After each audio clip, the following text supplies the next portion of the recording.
नहीं हैवान है आप, जो मेरी शादी इतने घटिया इंसान से करवाने जा रहे थे आप। अगर मैं हैवान हूं ना तो तुम मेरी को दूध में धूली नहीं हो। आप ठीक कह रहे हैं पापा, मुझे तो इससे अपनी सौतेली बहन कहते हुए भी शर्म आ रही है। तू और तेरा बच्चा मेरे हाथों से बचोगे नहीं। अगर किसी ने उस बच्चे को हाथ भी लगाया तो मुझसे बुरा कोई नहीं होगा।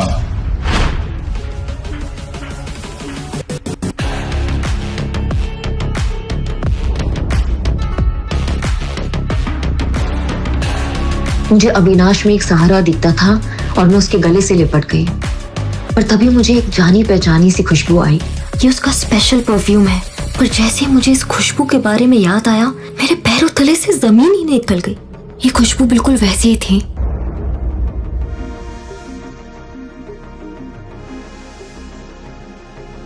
अव्या, क्या तुम मुझसे शादी करोगी अभी इसी वक्त? मेरे बैचलरेट पार्टी के दिन मैं बहुत खुश थी।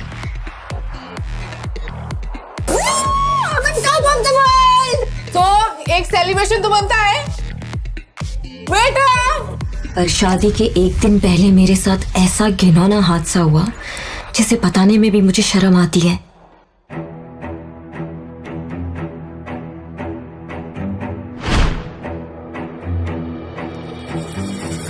किसी ने मेरी ड्रिंक में नशीली दवाई डाल दी और बेहोश करके होटल रूम में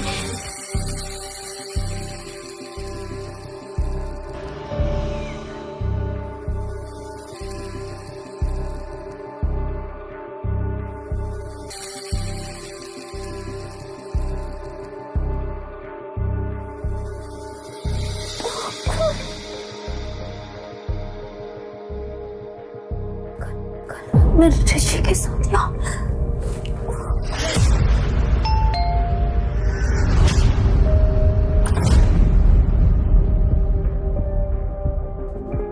ऋषि, तुम बाहर कब गए? नव्या, तुमने क्या हालत बना रखी है? अच्छा, तुम्हारी बैचलर पार्टी खत्म हो गई होगी। ऋषि, डोंट यू डेयर, अपनी जुबान से मेरा नाम भी मत लेना। ये बिस्तर, ये कपड़े, ये टाई और दारू के नशे में तुम्हारी सारी असलियत सामने आ गई। 2 दिन में हमारी शादी है और तुम कल रात को किसी और के साथ। नहीं, अब तुम्हारे साथ शादी करने का कोई मतलब नहीं।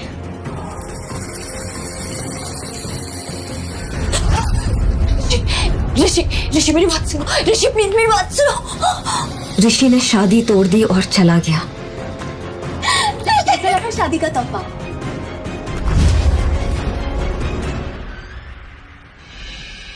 तो हो गई, पर दूल्हा बदल गया। जो ड्रिंक मैंने कल रात पी थी उसमें नशीली दवाई उसी ने मिलाई थी। इतना बड़ा धोखा किया मेरे साथ कनिका। क्यों? क्योंकि मुझे ऋषि की साली नहीं, घर वाली बनना है। और बात रही तुम्हारी, तो तुम्हें तो मैं कभी खुश नहीं रहने दूंगी।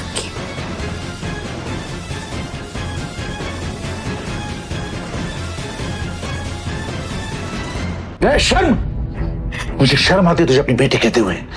पापा, ये सब कुछ कनिका ने किया है। कनिका ने मुझे फंसाया, मैंने कुछ। अभी के अभी निकल जाओ उस घर से।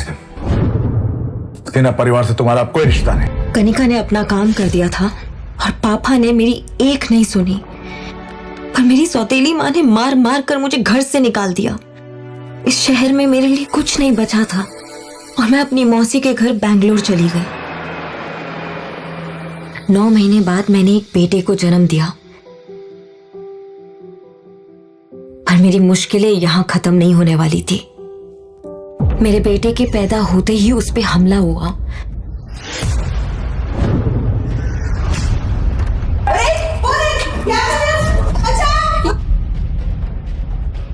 पर मौसी ने उसे बचा लिया। कौन था वो आदमी, आपको पता चला? वो आदमी कौन था ये तो नहीं पता, लेकिन वो ऐसे बड़बड़ा रहा था कि वो आपके बेटे का पिता है। मेरे बच्चे का पिता? ये वही आदमी था जिसने उस दिन मेरे साथ होटल में। लेकिन कौन है वो?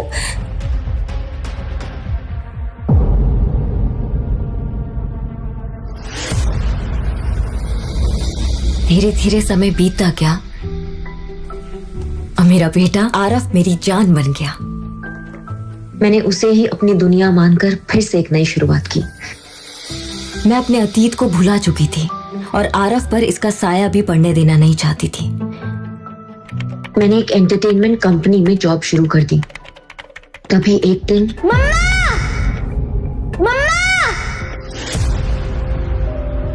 जल्दी आओ।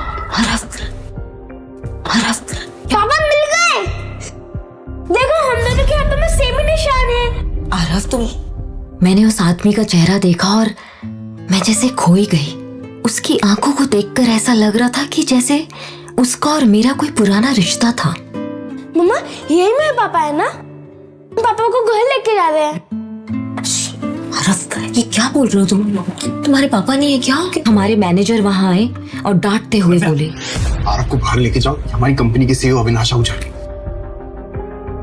आरफ प्लीज, वो तुम्हारे पापा नहीं है। Hello Navya, come to my cabin right now. Yes sir, yes sir. God, Aaraf तुम मेरे केबिन में बैठो, मैं आती हूँ। वो तुम्हारा बेटा था? क्या तुमने बोला था उसको ये सब करने के लिए?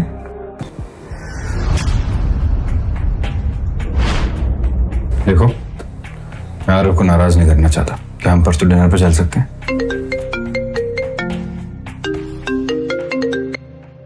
मैं ये सोचकर बहुत खुश हो रही थी कि ये मेरी जिंदगी की एक नई शुरुआत है कि तभी मेरा फोन बजा और ऊपर पापा का नाम देखकर मेरे होश उड़ गए। 6 साल बाद पापा ने मुझे फोन किया था।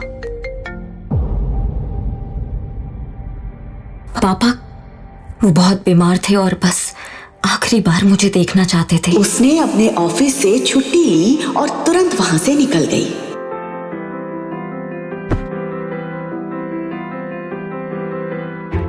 कुछ घंटों बाद वो बेंगलुरु एयरपोर्ट पर चेक इन कर रही थी। वो अपने पापा के एक बुलावे पर दौड़ी चली जा रही थी, सिर्फ इस उम्मीद में कि शायद अब उनका रिश्ता फिर से पहले जैसा हो जाए। मम्मा! आरफ,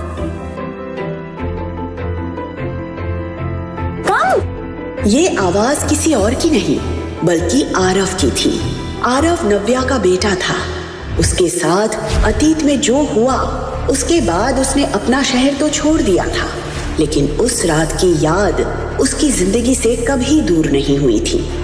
बेंगलुरु शिफ्ट होने के कुछ ही दिन बाद उसे पता चला कि वो प्रेग्नेंट है।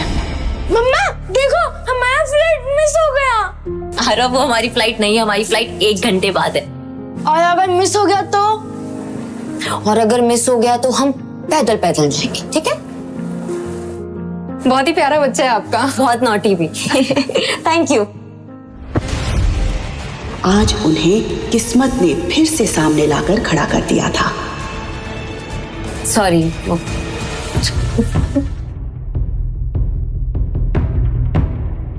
मुझे सर की फ्लाइट चेंज करवानी है। इस लेडी को भी आपने बिजनेस क्लास की टिकट दे दी। अविनाश सर बिजनेस क्लास से ट्रैवल करते क्योंकि उनको डिस्टर्बेंस नहीं पसंद है। वो ये बच्चे का शोर सुनते हुए ट्रैवल नहीं कर सकते। या तो आप इनकी क्लास चेंज करिए या अविनाश सर के लिए दूसरी फ्लाइट कीजिए। He just can't travel with kids. Excuse me, क्या कहना चाहते हैं आपके सर? शोर मचा रहा था मेरा बेटा। वो शोर नहीं मचा रहा था, वो मुझसे बात कर रहा था। Really? शशांक, मैम को मेरी तरफ से एक हियरिंग चेकअप का एक पैकेज गिफ्ट करो। या तो इनके कान खराब हो गए हैं या इन्हें ऊंचा सुनने की आदत पड़ गई है। नव्या और अविनाश के बीच बहस भड़कती जा रही थी, लेकिन इन सब से अलग आरफ का ध्यान तो कहीं और ही था। अविनाश एकटक आरफ को देख रहा था। न जाने क्यों उसके मुंह से पापा शब्द सुनकर अविनाश को एक अजीब सी फीलिंग हो रही थी। तो मम्मा इज माय डैड। नहीं है वो तुम्हारे डैड, प्लीज ऐसे नहीं बोलते। बट मम्मा सी, हम दोनों के हाथों में सेम निशान है। एक जैसा निशान देखकर अविनाश और नव्या भी हैरान रह गए। ऐसे सेम निशान होने से कोई किसी का पापा नहीं होता है। सीरियसली, इनकी पूरी फैमिली फन। जहां अविनाश के दिल पर आरफ की मासूमियत छप गई थी, वहीं नव्या ने तुरंत आरफ के हाथ से अविनाश का हाथ छुड़ाया और उसे अपनी तरफ कर लिया। इनफ आरफ, ऐसे किसी का भी पापा नहीं होते। बट मम्मा उसने आरव को इतने प्यार से पाला पोसा था कि आज तक उससे तेज आवाज में बात तक नहीं की थी, लेकिन आज सिचुएशन उसके हाथ से निकल गई थी।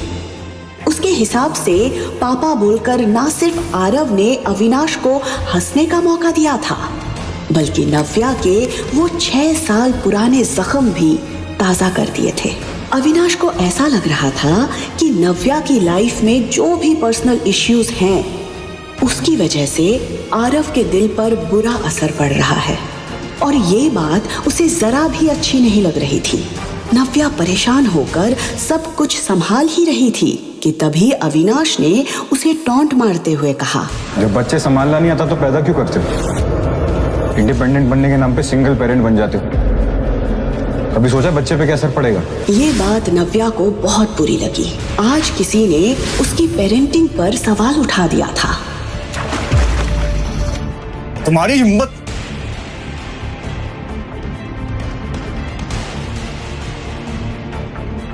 नव्या उसे घूर रही थी और वो नव्या को।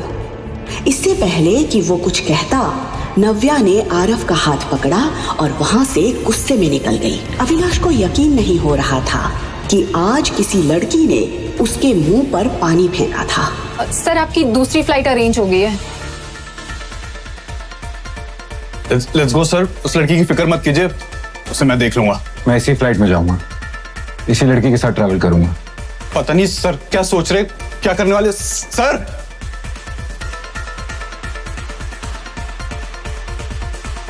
सिक्योरिटी चेकिंग के दौरान अविनाश बार बार नव्या को देखे जा रहा था, लेकिन नव्या अविनाश को नजरअंदाज करते हुए आगे बढ़ गई। कुछ घंटों बाद जब फ्लाइट चंडीगढ़ में लैंड हुई, तब तक नव्या सब कुछ भूल चुकी थी। इतने सालों बाद अपने शहर में पैर रखते वक्त उसे ऐसा लग रहा था जैसे उसकी लाइफ में फिर से सब कुछ बदलने वाला था। उसके अंदर एक खुशी थी अपने पापा से मिलने की। पापा आए होंगे ना मुझे लेने? मैसेज तो किया था मैंने उन्हें। सामने से ऋषि और कनिका उसी की तरफ बढ़ रहे थे। ऋषि कनिका के साथ? तो आगे तुम वापस? नव्या समझ गई थी कि कनिका ने वो सब कुछ हासिल कर लिया जो उसने चाहा था। ये लोग कौन है मम्मा? मम्मा? दीदी, ये तुम्हारा बेटा है? हाँ, तो आपको कोई प्रॉब्लम? ओह, अब समझी। उस रात बाद तुम प्रेग्नेंट, और ये तुम्हारा बेटा है। कनिका ने ऋषि के लिए हर टूटी कड़ी को जोड़ दिया था। ऋषि को ये एहसास हो गया था कि आरव नव्या के धोखे की निशानी है। You cheat! तुम्हें शर्म नहीं आई इस बच्चे के साथ अपने घर आने पर? मैंने कोई चोरी नहीं की है। आरव मेरा बेटा है। देखा ऋषि, इसे इसकी गलती का बिल्कुल भी अफसोस नहीं। नहीं वेट, इससे कोई भी सवाल करने का कोई मतलब नहीं है। याद है ना इसने पिछली बार क्या किया था? उसके बाद तो ये कोई भी शर्मनाक हरकत कर सकती है। इस बच्चे को मेरी आंखों के सामने से ले जाओ, वरना नहीं, मम्मी से दूर रहो। तुम लोग बाहर रह जाओ और मेरी मम्मी से बात भी मत करना।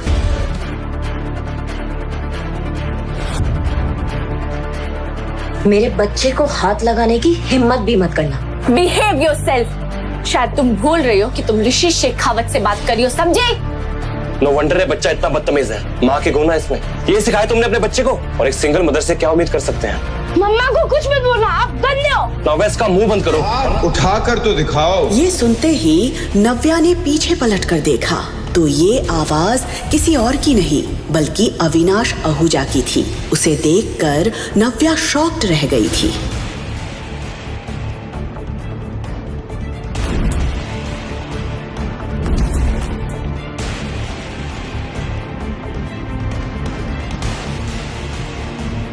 Darling, where were you?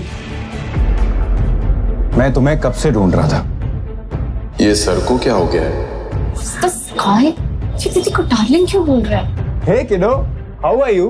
पापा आप आ गए? Of course. मैं तुम्हारा कब से इंतजार कर रहा था। तुम लोग थक गए होगे ना? पहले लंच करोगे कि रेस्ट करोगे? नव्या पूरी तरह से ब्लैंक खड़ी थी। वो कभी अविनाश की तरफ देख रही थी तो कभी आरव के। वो मन ही मन सोच रही थी ये क्या करने की कोशिश कर रहा है। तभी उसने कनिका और ऋषि की उड़ी हुई शक्लों की तरफ देखा। वो समझ गई थी कि अविनाश क्या करने की कोशिश कर रहा है। कहाँ थे तुम? मैं कब से तुम्हें ढूंढ रही थी। Let's go Honey, let's go. उसके मुंह से ये सुनकर ऋषि का दिल जल रहा था। वो बार बार अविनाश की पर्सनालिटी और उसके पीछे खड़े असिस्टेंट और गार्ड्स की तरफ देख रहा था। ये देखने में तो बहुत रिच लग रहा है, पर इतना हैंडसम और रिच लड़का दीदी के साथ क्या कर रहा है? और ये बच्चा उसे पापा क्यों बोल रहा है?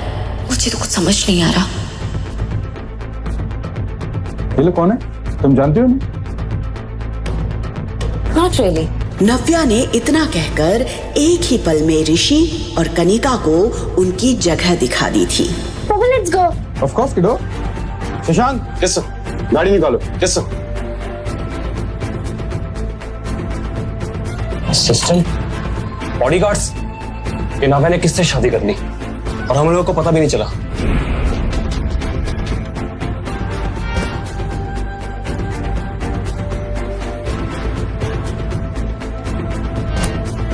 What the hell?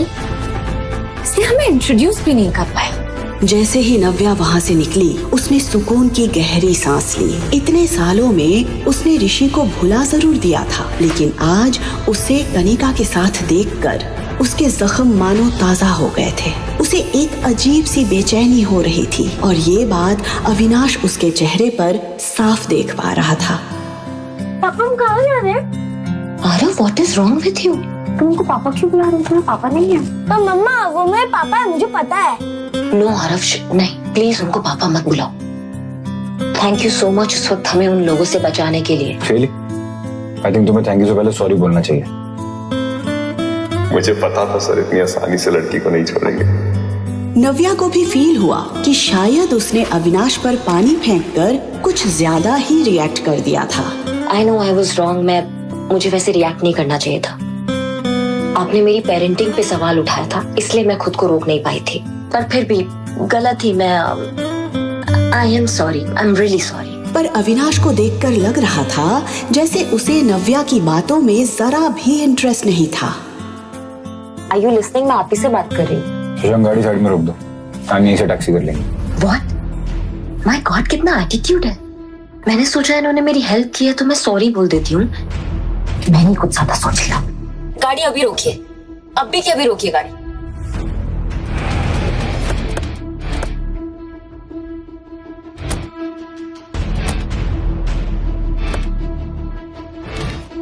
What's this? ये टैक्सी का फेयर, यहाँ तक लिफ्ट दिया ना, thank you so much.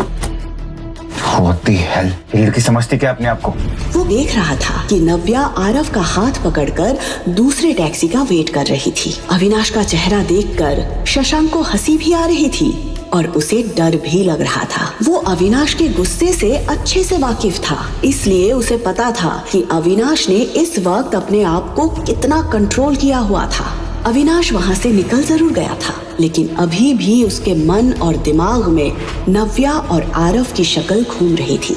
Interesting, कुछ तो है इस लड़की और इसके बेटे में। I don't know what, but there is something. Navya taxi रुकने का वेट कर ही रही थी कि तभी उसकी दादी का फोन आया।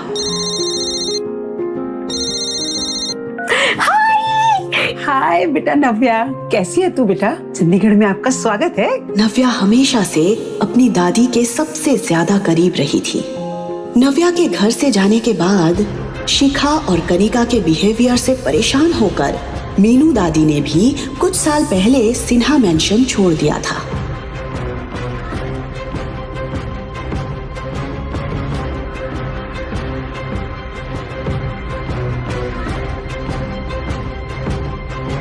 लेकिन फिर एक दिन नव्या के कॉल ने उन्हें फिर से जीने की उम्मीद दे दी थी। दादी, अब बड़ी दादी बन गई है।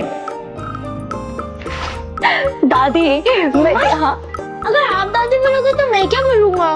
बिल्कुल तेरा चेहरा, वही आंखें। और आरव, आप मुझे सुपर दादी बुला सकते हैं। सुपर दादी!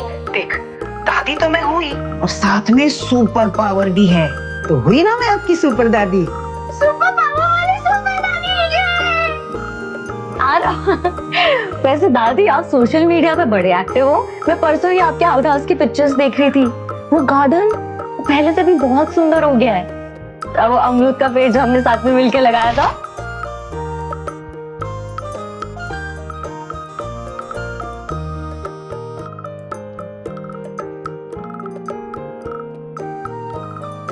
इतना सब कुछ अकेले आप कैसे कर लेती है दादी? क्या हुआ दादी, आप कुछ बोल क्यों नहीं रहे हो? क्या बोलूं नव्या, जिस लड़के ने इतने सालों तक अकेले सब कुछ हैंडल किया, तू मुझे पूछ रही है मैंने ये गार्डन कैसे मेंटेन किया? बेटा क्या कुछ नहीं सहा होगा तूने इतने सालों से। मैं तुझसे कहती रही कि तू मेरे पास आके रहे जा, पर तूने मेरी एक बात नहीं सुनी। मेरा जी घबरा जाता है बेटा जब मैं सोचती हूँ कि तूने आरव को अकेले कैसे बड़ा किया। कैसे आती दादी मैं यहाँ? पापा ने घर से आप सबसे दूर भेज दिया था। निकल जाओ अभी के अभी इस घर से। अब सिन्हा परिवार से तुम्हारा कोई रिश्ता नहीं। और अगर पापा को मेरी प्रेगनेंसी के बारे में पता चलता तो पता नहीं वो कैसे रिएक्ट करते। और सच बताऊं तो दादी मैं आपको कोई प्रॉब्लम नहीं देना चाहती थी। तू मेरे लिए कोई प्रॉब्लम कभी भी नहीं खड़ी कर सकती। अरे मेरी तो आंखें तरस जाती हैं बेटा तुझे देखने के लिए। तो आ तो गई हूँ मैं अपनी दादी माँ के पास। बस आधे घंटे में आपके पास पहुंच जाऊंगी दादी। मैं बहुत एक्साइटेड हूँ। मुझे पापा को बताना है कि I missed him so much. I can't wait to meet him. Aarav की चीख सुनते ही नव्या उसकी तरफ भागती है। देख के नहीं चला सकता, अभी लग जाता तो। लेकिन उसे सही सलामत देखकर चैन की सांस लेती है। बैठ गई यहाँ पे भी आ गए हमें परेशान करने के लिए। आरव, ये बैड गाइस तुम्हारा कुछ नहीं बिगाड़ सकते जब तक मम्मा तुम्हारे साथ। तुम दोनों यहाँ क्या कर रहे हो? अरे हमारा छोड़ो, ये बताओ कि तुम्हारा वो डार्लिंग और उसके बॉडीगार्ड्स कहीं दिखाई नहीं दे रहे। कनिका, मुझे तुम्हें हर चीज बताने की जरूरत नहीं है। नव्या, आरव ठीक तो है ना नव्या? हाय दादी, आरव ठीक है। ये बताइए कि आप ठीक हो? लगता है कि दादी को मुझसे बात करने में कोई इंटरेस्ट नहीं है। एनीवेज, तुम दोनों ने एयरपोर्ट पे कम तमाशा नहीं किया था। अब क्या लेने आए हो यहाँ पे? ओ हेलो, हमें भी आने का कोई शौक नहीं है। ये तो शेखर अंकल ने कहा इसलिए हमें आना पड़ा। बाय द वे, पापा ने तुम्हें घर बुलाया अभी। हम गाड़ी में वेट कर रहे हैं, आ जाओ। Let's go. आरव, तुम यहाँ साइड में खड़े रहो और हिलना मत, मैं बैग लेके आ रही हूँ। दादी सुना आपने, पापा ने मुझे घर पे बुलाया। क्या लगता है आपको वो मुझे माफ कर देंगे ना? आरव को अपनाएंगे ना वो? दादी क्या मुझे जाना चाहिए ना घर पे? दादी टेंशन में फोन कट कर देती है। नव्या इतनी उम्मीद से यहाँ आई है, जब उसे पता चलेगा कि शेखर उसे यहाँ क्यों बुलाया है तो उसका तो दिल ही टूट जाएगा। पर सच ज्यादा देर तक छुपेगा नहीं, इसलिए मुझे इसे सब कुछ बता देना चाहिए। तभी नव्या फिर से दादी को फोन करती है। हाँ नव्या बेटा। हाँ दादी, उस वक्त बेटा शेखर ने तुझे यहाँ बिखरे रिश्तों को जोड़ने के लिए नहीं बुलाया। उसने तो तुझे कनिका और ऋषि की सगाई के लिए यहाँ बुलाया है। मुझे पता है कि आपने कुछ भी नहीं किया है, क्योंकि जो कुछ भी किया है वो तो मैंने किया है। कल रात में जिस कमरे में तुम थी उस कमरे में ऋषि नहीं, कोई और था। और मैंने ये सब इसलिए किया क्योंकि अगर कोई ऋषि से शादी करेगा तो वो मैं होंगी। कुछ सेकंड्स के लिए नव्या इमोशनल जरूर हुई, लेकिन फिर उसने अपने आप को एक बार फिर समेट लिया। आखिर कनिका जीत ही गई। माफ कर दे मुझे मेरी बच्ची। मैं नहीं चाहती थी कि ये बात तुझे वहां जाकर पता चले, इसलिए मुझे तुझे बतानी पड़ी। देख बेटा, मैं जानती हूँ कि एक वक्त ऐसा था जब तू ऋषि से बेइंतहा प्यार करती थी।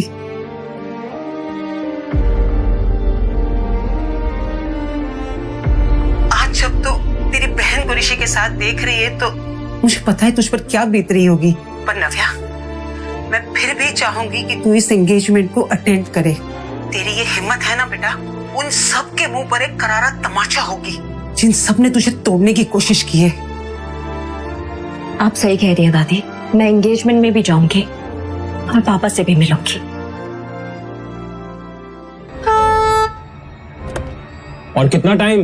बैठो अंदर, हमारे पास पूरा दिन है तुम्हें पिक एंड ड्रॉप करने के लिए। चलो आरव। मैं नहीं चलूंगा, ये बैठ गई से। आरव, ये हमें नाना जी के पास लेके जा रहे हैं। नाना जी के पास? थोड़ी देर और टॉलरेट कर लो प्लीज। चल।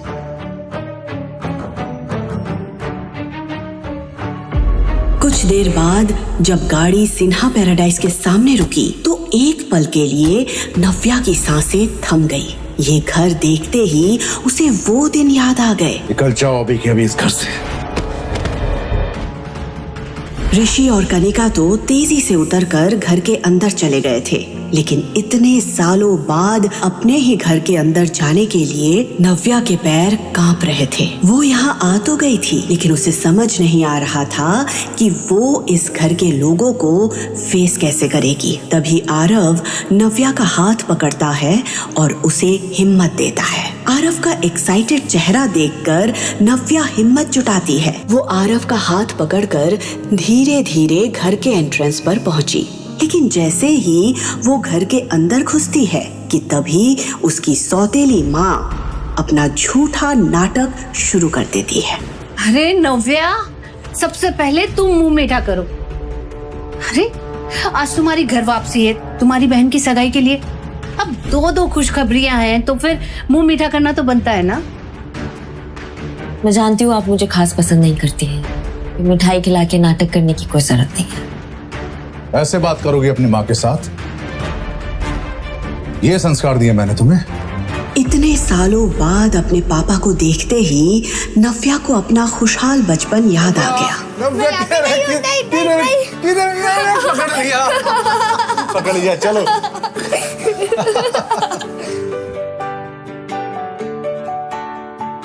लेकिन इसके बाद शेखर ने जो कहा वो सुनकर उसके होश उड़ गए। पापा, तुम्हें यहां से मैंने दूर भेजा था ताकि तुम्हें अपनी गलती का एहसास हो सके, ताकि तुम सॉरी फील करो, अपनी हरकतों पे शर्मिंदा हो सको, ताकि ये। पापा, क्या कह रहे हैं आप? आरव मेरा बेटा है। तो रखो अपने पास। इस औलाद को तुम्हारी मेरे पास लाने की हिम्मत कैसे हुई? पापा please stop it. You stop now. तुम्हें क्या लगा था कि तुम इस बच्चे को लेकर यहां पर आओगी और मेरा मन इसे देख के पिघल जाएगा? मैं इसे देखकर सब कुछ भूल जाऊंगा वो बेइज्जती जो मेरी तुम्हारे कारण हुई थी। Dad please calm down. चलिए आइए बैठिए। प्लीज जोर से मत बोलिए डैड, आपका बीपी बढ़ जाएगा। बैठिए।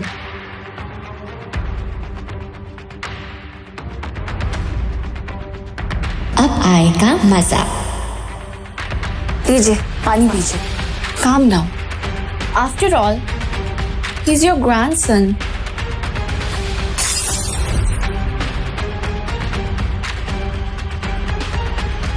जो मेरा ग्रैंडसन नहीं है और ना ही कभी हो सकता है। तेरा परिवार इस बच्चे को कभी एक्सेप्ट नहीं करेगा नव्या। ये बात तुम जिंदगी भर मत भूलना। तो मैं भी यहाँ पे अपने बच्चे को एक्सेप्ट करने की गुहार लेकर नहीं आई हूँ। मैं यहाँ एंगेजमेंट अटेंड करने आई हूँ। वो अटेंड करूंगी और यहाँ से चली जाऊंगी। करो, बिल्कुल करो। इनफैक्ट मैंने तुम्हें बुलाया है एंगेजमेंट के लिए, लेकिन मेरी भी एक शर्त है। इस सगाई में केवल तुम वेलकम हो। ये बच्चा उस इवेंट में नहीं आ सकता और मैं तुम्हारी वजह से और बेइज्जती सहन नहीं कर सकता। तो ठीक है, ये एंगेजमेंट आप सबको ही मुबारक हो। कांग्रेचुलेशंस कनिका एंड ऋषि। नव्या अपने पापा से मिलने जरूर आई थी, पर उसे ये एहसास हो गया था कि अब उसे इस परिवार से दूर ही रहना चाहिए। ऋषि ने नव्या से उस रात के बारे में बात करनी शुरू कर दी। उसी का बच्चा है जो एयरपोर्ट पर आया था या किसी और का? तुम्हें क्या फर्क पड़ता है अब इस बात से? तुम्हें पता भी है कि उस रात मेरे साथ क्या हुआ था? तुम्हें पता भी है कि मुझे किसने फंसाया था? बोलो क्या हुआ था उस रात? नव्या ने मन बना लिया था कि वो सारी सच्चाई ऋषि को बता देगी। बोलो नव्या। उस रात हे बेबी। ये आवाज सुनते ही नव्या ने खुद को सच बताने से रोक लिया। कनिका की चाल नव्या समझ चुकी थी। वो जानती थी कि कनिका ने ऋषि को अपने प्यार में अंधा कर दिया है, इसलिए वो चाहे कितनी बार भी सच बोलने की कोशिश कर ले, ऋषि उस पर कभी भरोसा नहीं करेगा। बिल्कुल सही टाइम पे आई हो कनिका, हमेशा की तरह। नव्या, तुम अपनी बहन से ऐसे कैसे बात कर सकती हो? वो आई है सही वक्त पर। जो तुम चली गई थी वही थी मेरे साथ। जो तुमने तोड़ दिया था उसी ने जोड़ा। तुम्हें उसे थैंक्स कहना चाहिए। करेक्ट, मुझे कनिका को थैंक्स बोलना चाहिए और मैं थैंक्स बोलूंगी। Thank you so much Kanika for everything. और अब मुझे नहीं लगता कि तुम्हें मुझसे कोई सवाल करना चाहिए। आप दोनों की सगाई हो रही है ना, तो आप दोनों खुश रहिए and please for God sake leave me alone. देखा इसका एटीट्यूड। बेबी छोड़ो ना, हम अपनी एंगेजमेंट पे ध्यान देते हैं ना। वैसे भी इनका ध्यान रखने के लिए पापा काफी है। उन्होंने डेफिनेटली इनके बारे में कुछ सोचा होगा, है ना? इस औलाद को तुम्हारी मेरे पास लाने की हिम्मत कैसे हुई? जो मेरा ग्रैंडसन नहीं है और ना ही कभी हो सकता है। सगाई में केवल तुम वेलकम हो, ये बच्चा उस इवेंट में नहीं आ सकता। मम्मा, नानू नहीं चाहते हैं ना कि मैं पार्टी में आऊं? मेरा बच्चा, उसकी उम्र भले ही कम थी, लेकिन उसे ये तो समझ आ ही गया था कि उसे यहाँ पर दादी के अलावा और कोई भी पसंद नहीं कर रहा था। उसकी ये फीलिंग देखकर नव्या के दिल के टुकड़े हो गए थे। क्या कभी ऐसा हुआ है कि मम्मा अपने बच्चे के बिना किसी पार्टी में गई हो? नानू थोड़ा गुस्से में थे ना, इसलिए उन्होंने ऐसे कह दिया। लेकिन तुम हमेशा एक बात ध्यान रखना, मम्मा कहीं भी जाएगी अपने बच्चे के साथ जाएगी। चॉकलेट? नव्या ने आरव को तो बहला दिया था, लेकिन उसके मन में अभी भी उथल पुथल मची हुई थी। एक तरफ उसे अपने परिवार की नफरत झेलनी थी और दूसरी तरफ उसे आरव के कोमल मन का ध्यान भी रखना था। बस जल्दी से ही 1-2 दिन निकल जाए, फिर मैं अपने बच्चे को लेके अपनी दुनिया में चली जाऊंगी।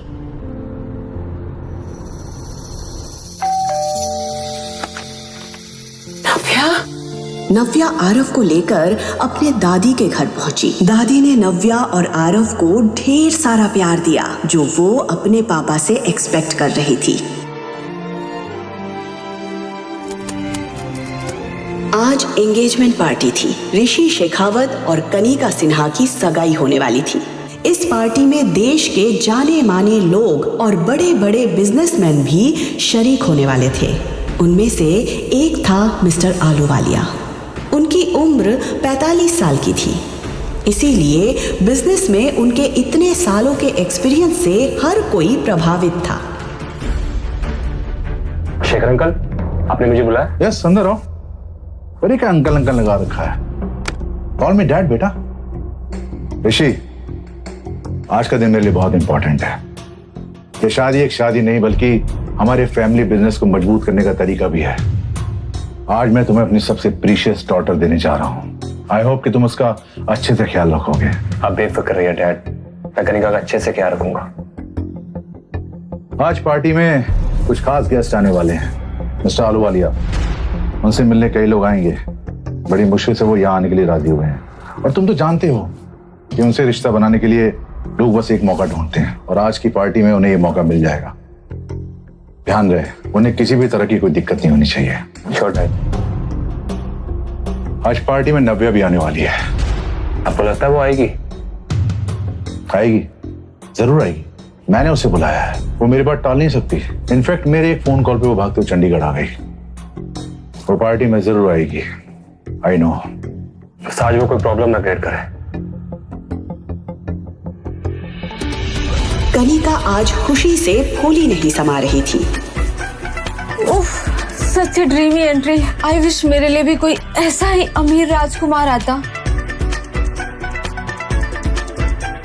ऐसा राजकुमार पाने के लिए ना बड़ा चालाक बनना पड़ता है। क्या मतलब? अरे तुझे नहीं पता?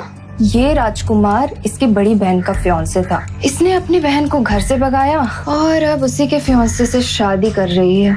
अरे हाँ, सालों हो गए नव्या को देखे हुए। इस सिन्हा परिवार ने ना जाने कहाँ गायब कर दिया उसे।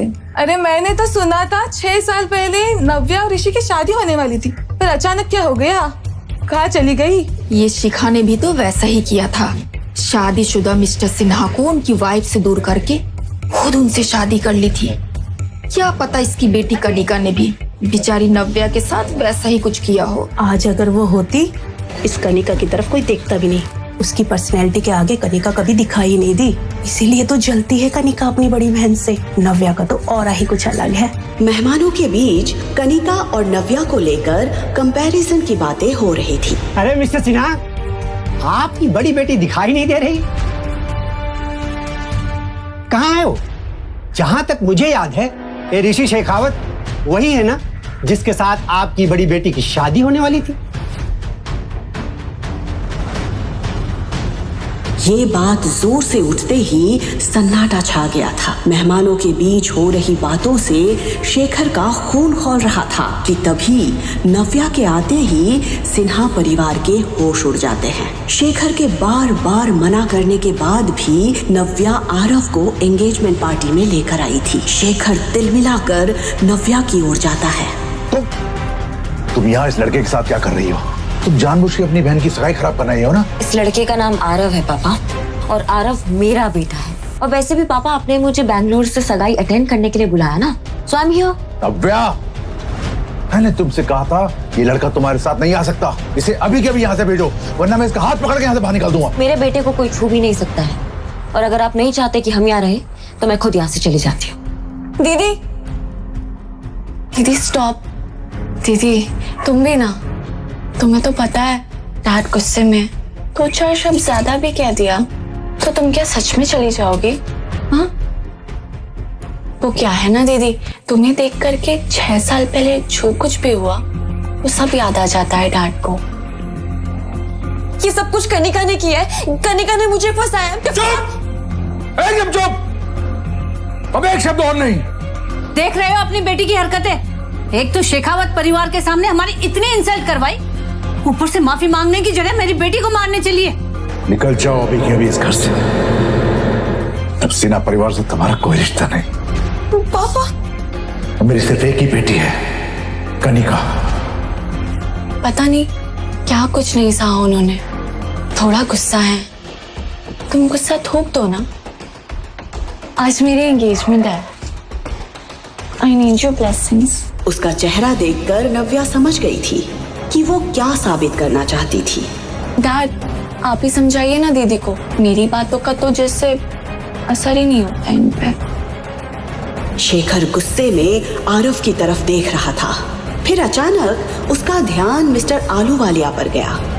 उसने अपने दिमाग को ठंडा किया। ठीक है, तुम रुक सकती हो, लेकिन एक किनारे चुपचाप खड़ी रहना। मैं नहीं चाहता तुम्हारा बेटा आरव यहाँ वहाँ घूमे और लोग इसे देख के 10 सवाल करें। क्या नव्या मान लेगी शेखर की बात? क्या चल रहा था शेखर के दिमाग में?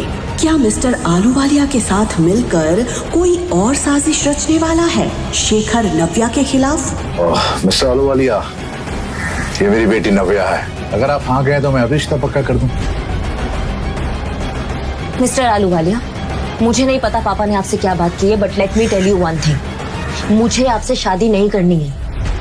अगर आपको ऐसा लग रहा है कि मैं एक सिंगल मदर हूँ या आरव मेरी वीकनेस है इसलिए मैं आपसे शादी कर लूंगी, तो आप बिल्कुल गलत सोच रहे हैं। आरव मेरी वीकनेस नहीं है, वो मेरी स्ट्रेंथ है, और उसकी परवरिश करने के लिए मुझे किसी की जरूरत नहीं है। जो ड्रिंक पापा ने मुझे ऑफर की थी उसमें नशे की गोली थी, जिसकी वजह से मैं बेहोश हो गई।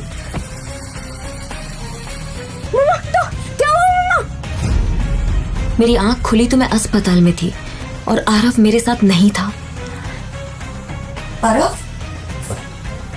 आरव,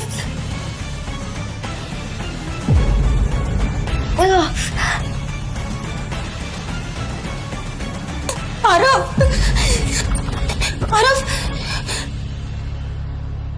एक्सक्यूज मी, आपने मेरे बच्चे को देखा है क्या? छोड़ा।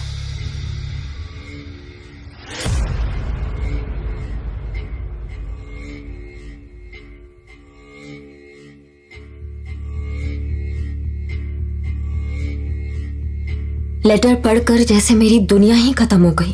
वो लेटर मेरे पापा ने छोड़ा था और उसमें लिखा था, तुम्हारा बेटा हमारे कब्जे में है, अगर उसकी सलामती चाहती हो तो शादी के पेपर्स पर साइन करके हमारे घर आ जाओ।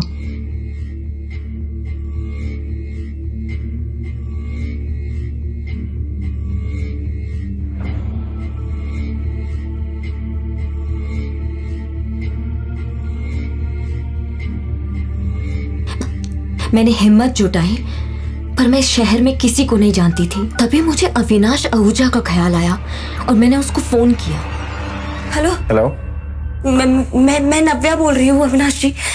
मुझे आपकी हेल्प की जरूरत है। मेरे बच्चे आरव, उसको किसने किडनैप कर लिया है। प्लीज मेरी हेल्प कीजिए, प्लीज प्लीज। नव्या तुम बिल्कुल चिंता मत करो, आरव को कुछ नहीं होगा। मैं अभी फ्लाइट लेकर रात तक वहां पहुंचता हूँ। हेलो। मेरी आखिरी उम्मीद अविनाश भी इस वक्त इस शहर में नहीं था, पर मुझे किसी भी हाल में मेरे बेटे आरव को बचाना था।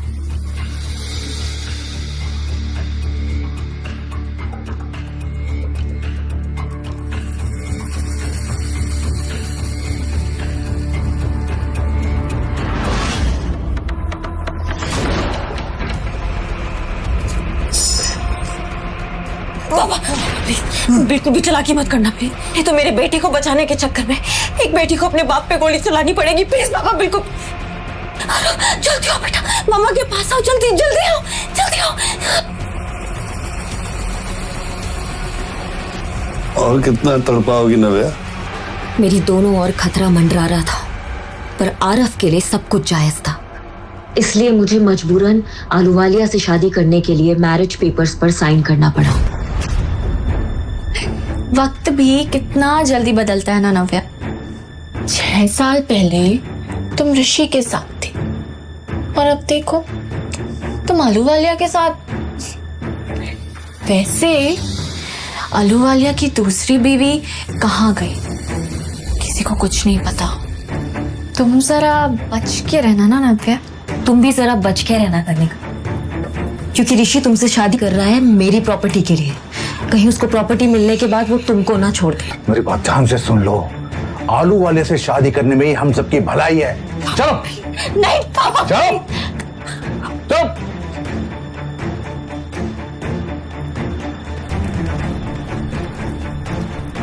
सब लोग मेरी बर्बादी का तमाशा देख रहे थे और कनिका ऋषि का हाथ पकड़े हंस रही थी।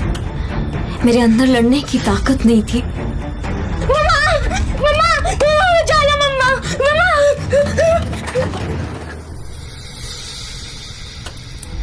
शादी के फेरे लेते हुए बस मुझे आलूवालिया की हंस भरी आंखें दिखाई दे रही थी।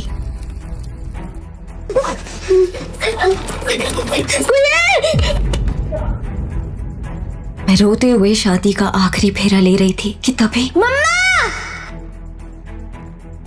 आरव!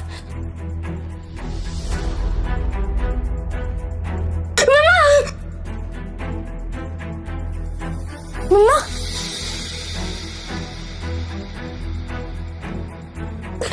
तू ठीक है ना? हाँ? मम्मा, अब आपको शादी करने की जरूरत नहीं है।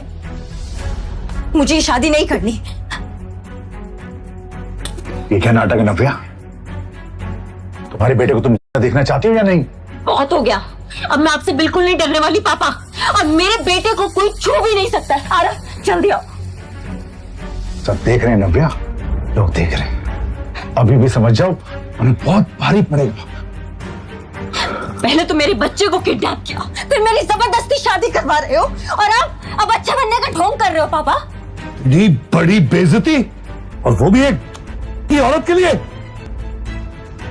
Mister Sinha, the deal is of. Mister Ahluwalia, mister Ahluwalia, mister Ahluwalia. अरे बाप हूं तेरा, मेरी जिंदगी बनाने जा रहा था। बाप नहीं, हैवान है आप, जो मेरी शादी इतने गधे इंसान से करवाने जा रहे थे आप। अगर मैं हैवान हूं ना, तो तुम मेरी कोई दूध में धूली नहीं हो। अरे जिस बच्चे को तुम अपना खून कह रही है ना, वो किसी साले छाप गुंडे की करतूत है। आप ठीक कह रहे हैं पापा। मुझे तो इससे अपनी सौतेली बहन कहते हुए भी शर्म आ रही है। के लिए आपने इतना अच्छा रिश्ता ढूंढा था, पर इसके तेवर तो देखो। तू और तेरा बच्चा मेरे हाथों से बचोगे नहीं। अगर किसी ने उस बच्चे को हाथ भी लगाया तो मुझसे बुरा कोई नहीं होगा।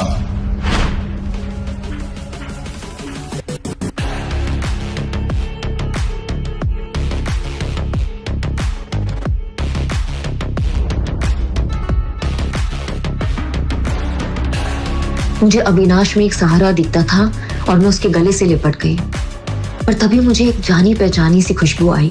ये उसका स्पेशल परफ्यूम है पर जैसे मुझे इस खुशबू के बारे में याद आया, मेरे पैरों तले से जमीन ही निकल गई। ये खुशबू बिल्कुल वैसी ही थी।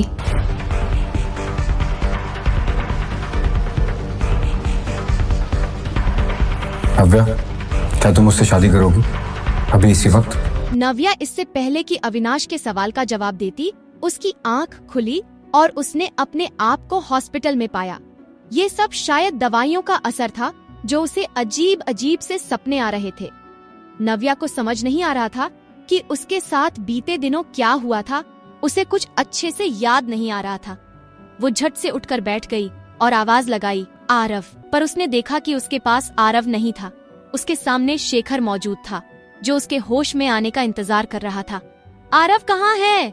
नव्या ने सबसे पहला सवाल किया। होश आ गया तुम्हें? कैसा फील हो रहा है अब? शेखर ने दबी हुई आवाज में पूछा। ये सुनकर नव्या को इरिटेशन हो रही थी। मैं जानती हूँ कि आपको मेरी लाइफ, मेरी हेल्थ और मेरे बेटे से कोई मतलब नहीं है, इसलिए ये दिखावा बंद करिए और बताइए कि मेरा बेटा आरव कहाँ है। ये सुनकर शेखर के चेहरे पर गुस्से की बजाय हंसी थी। मैं सच में तुम्हारी तबीयत के बारे में पूछ रहा हूँ। मुझे मेरे सवाल का जवाब चाहिए। मेरा बेटा कहाँ है? नव्या कमजोर कदमों से बाहर की तरफ जाने लगी, लेकिन आरव कहीं दिखाई नहीं दे रहा था। नव्या तुरंत शेखर के पास आई और उसे घूरते हुए पूछा, मेरा बेटा कहाँ है? क्या किया है आप लोगों ने उसके साथ? ये सुनकर शेखर और जोर से हंसने लगा। क्या किया है? अरे वो हमारा ग्रैंडसन है, हम उसके साथ क्या करेंगे? अभी तो कनिका उसे बाहर लंच के लिए ले गई है, आ जाएगा वापस। ये सुनकर नव्या का मन घबरा रहा था। वो जानती थी कि उसका परिवार उसके और आरव के बारे में कभी अच्छा नहीं सोच सकता है। कल तक तो आपको ग्रैंडसन शब्द सुनने में भी दिक्कत हो रही थी, और आज आरव आपका ग्रैंडसन हो गया। आप लोग क्या करना चाह रहे हैं? आरव कहाँ है? उसे अभी के अभी वापस बुलाइए। नव्या ने इस बार चिल्लाते हुए कहा। अरे शांत हो जाओ, आरव को मैं अभी के अभी वापस बुला लूंगा, लेकिन मेरी बस एक शर्त है। ये सुनकर नव्या अंदर तक हिल गई थी। उसने कभी भी नहीं सोचा था कि उसका अपना परिवार उसके बेटे का सौदा करेगा। अविनाश आहूजा, उससे मेरी मीटिंग करवानी है। एक बार वो हमारा बिजनेस पार्टनर बन जाए, उसके बाद मैं आरव को तुम्हारे पास भेज दूंगा। ये सुनकर नव्या बेड पर बैठ गई थी। आप ये क्या कह रहे हैं पापा? हाँ, मतलब सिर्फ पार्टनरशिप की ही बात है। एक बार वो हो जाए, फिर आरव तुम्हारे पास। पापा, आरव को वापस बुलाइए अभी के अभी। मुझे आपकी कोई शर्त मंजूर नहीं है, ना ही मैं आपकी कोई बात मानने वाली हूँ।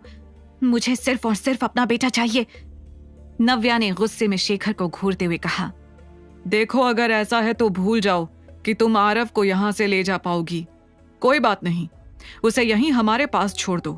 वैसे भी एक सिंगल मदर की परवरिश से ज्यादा अच्छी एक परिवार की परवरिश होती है। आखिरकार वो हमारा ग्रैंडसन है। मैं कैसे अविनाश से बात करूंगी?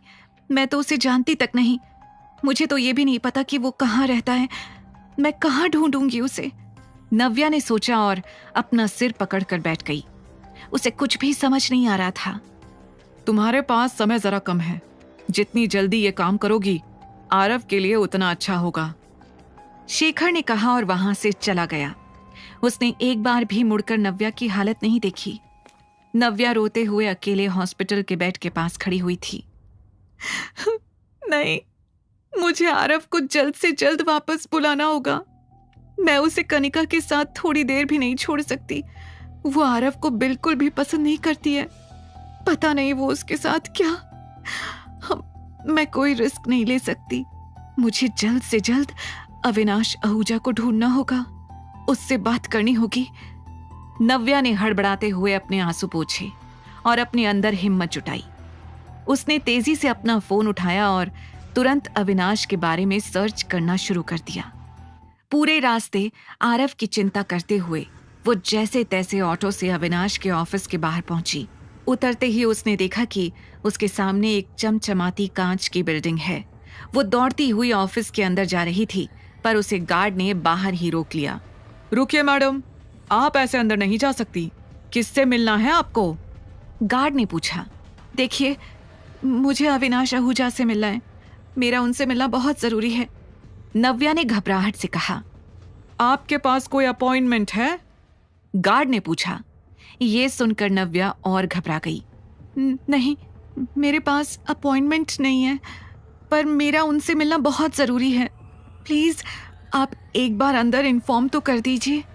नहीं मैडम, हम बिना अपॉइंटमेंट के आपको अंदर नहीं जाने दे सकते। क्या करूं मैं? अगर मैं अविनाश से नहीं मिली तो पापा आरव को वापस नहीं बुलाएंगे। नहीं, मुझे जल्द से जल्द अविनाश से मिलना होगा। नव्या बार बार ये सोचकर ऑफिस के गेट के अंदर देख रही थी, पर फिर उसकी नजर गार्ड पर पड़ी। वो समझ गई थी कि वो कितनी भी कोशिश कर ले, गार्ड उसे अंदर नहीं जाने देगा। नव्या खड़ी तो बाहर थी, लेकिन उसकी नजर गेट के अंदर थी। वो झांक झांक कर ऑफिस के अंदर देख रही थी, लेकिन उसे अविनाश की झलक तक नजर नहीं आ रही थी। मैं अविनाश से बिना मिले यहां से नहीं जाऊंगी, यहीं बाहर बैठकर उसका वेट कर लेती हूँ, नव्या ने खुद से कहा, और मेन गेट के बाहर लगी बेंच पर वो चुपचाप बैठ गई। जैसे ही नव्या ने एक और बार पीछे मुड़कर ऑफिस की ओर देखा, उसे दिखाई दिया कि अविनाश तेजी से कार का दरवाजा खोलकर उसके अंदर बैठ रहा था। लगता है अविनाश कहीं जा रहा है, मुझे उससे मिलना है, कहते हुए नव्या कार के पास जाने लगी। लेकिन उसके पहुंचने से पहले ही कार वहां से निकल गई। नव्या ने देखा कि अविनाश कार के अंदर फोन पर बात करने में बिजी था, इसलिए उसका ध्यान नव्या पर गया ही नहीं। अविनाश, अविनाश रुको, प्लीज स्टॉप, कहते हुए नव्या कार के पीछे भागी, लेकिन उसके भारी गले की आवाज अविनाश तक नहीं पहुंची। तभी नव्या ने कुछ सोचा और तेजी से दौड़ते हुए आगे आने लगी।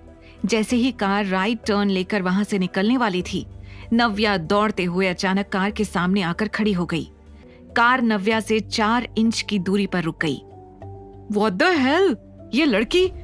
शशांक ने कहा और गुस्से में गाड़ी से उतर के नव्या के पास आया। आपको हम लोगों से कोई प्रॉब्लम है क्या? आप इस तरह से हमारी गाड़ी के नीचे क्यों आना चाहती थी? देखिए, मुझे मिस्टर आहूजा से मिलना है अभी। ये सुनकर शशांक हैरान रह गया। उसे समझ नहीं आ रहा था कि इतनी सारी हरकतें करने के बाद नव्या फिर से अविनाश से मिलना चाहती थी। शशांक ने पलटकर कार की ओर देखा। सर की अभी एक इम्पोर्टेंट मीटिंग चल रही है, मुझे नहीं लगता वो आपसे अभी मिल पाएंगे। शशांक ने कहा, देखिए आप समझ नहीं रहे हैं, मेरा उनसे मिलना बहुत जरूरी है, नव्या ने घबरा कर कहा। उसकी सांसें फूल रही थी और माथे से पसीना टपक रहा था। उसकी हालत देखकर शशांक भी सोच में पड़ गया। लेट मी सी, कहकर शशांक कार के पास गया। थैंक यू सो मच, नव्या ने खुशी से कहा। उसे शशांक की हाँ के साथ आरव के वापस मिलने की उम्मीद मिल गई थी। शशांक कार के पास गया और अविनाश के पास वाली विंडो को नॉक किया। जैसे ही अविनाश ने खिड़की नीचे की, शशांक ने नव्या की ओर इशारा करते हुए कहा, सर वो लेडी आपसे मिलना चाहती है।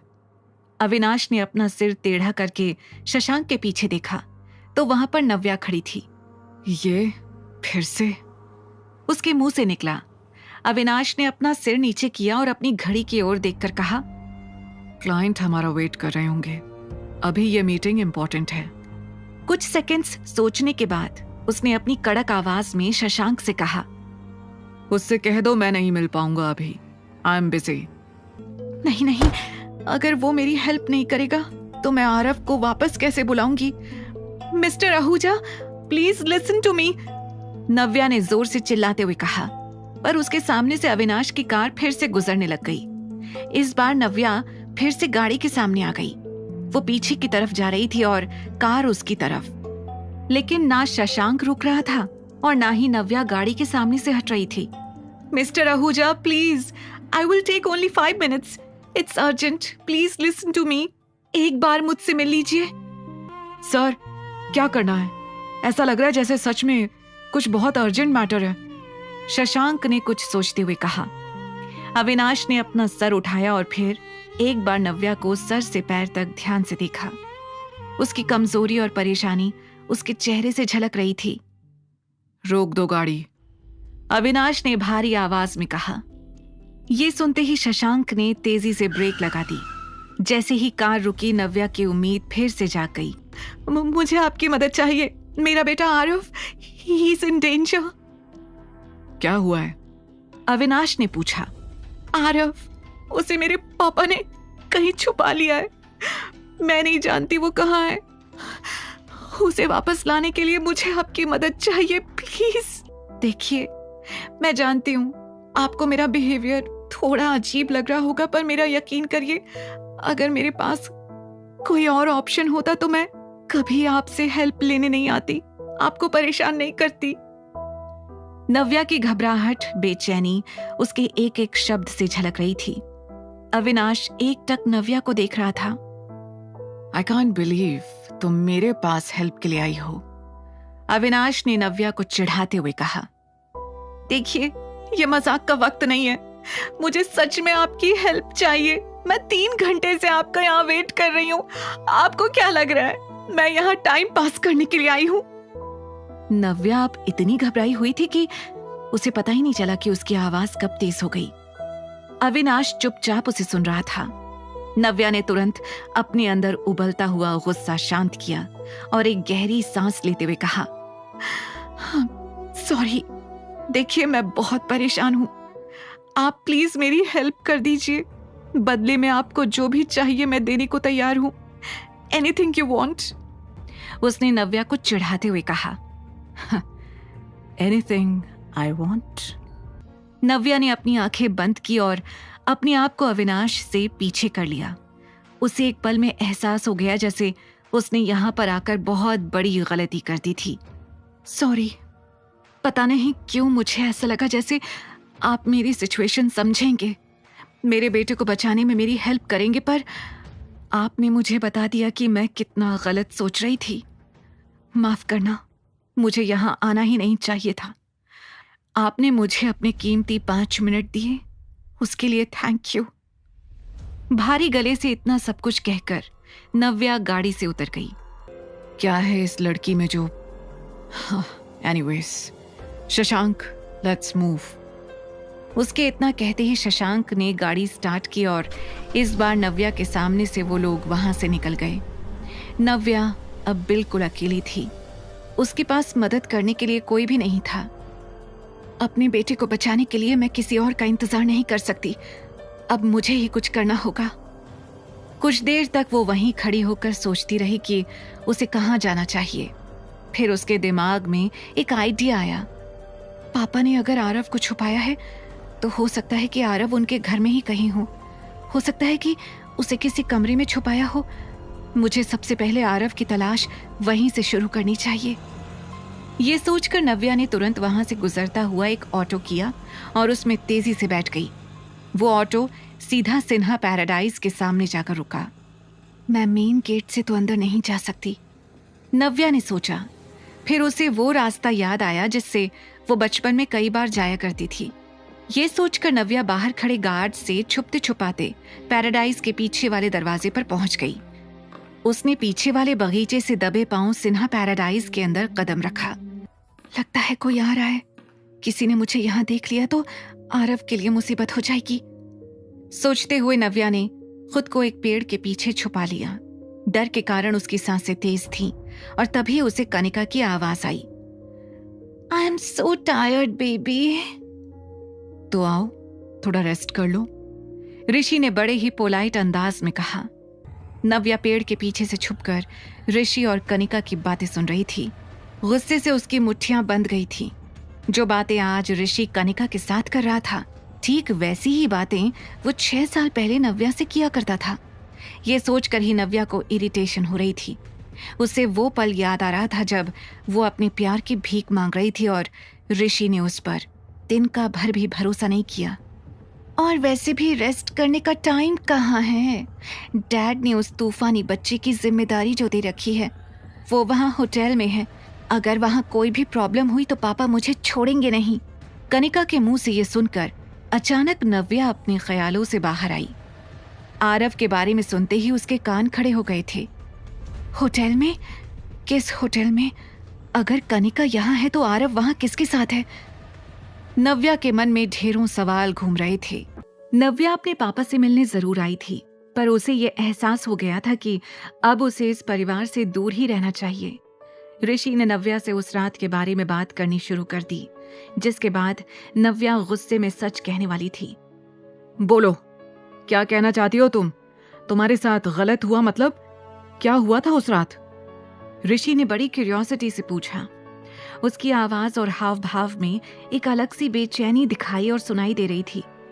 इससे पहले कि नव्या कुछ और कहती, पीछे से कनिका की रोमांटिक सी आवाज आई, बेबी तुम वहां क्या कर रहे हो?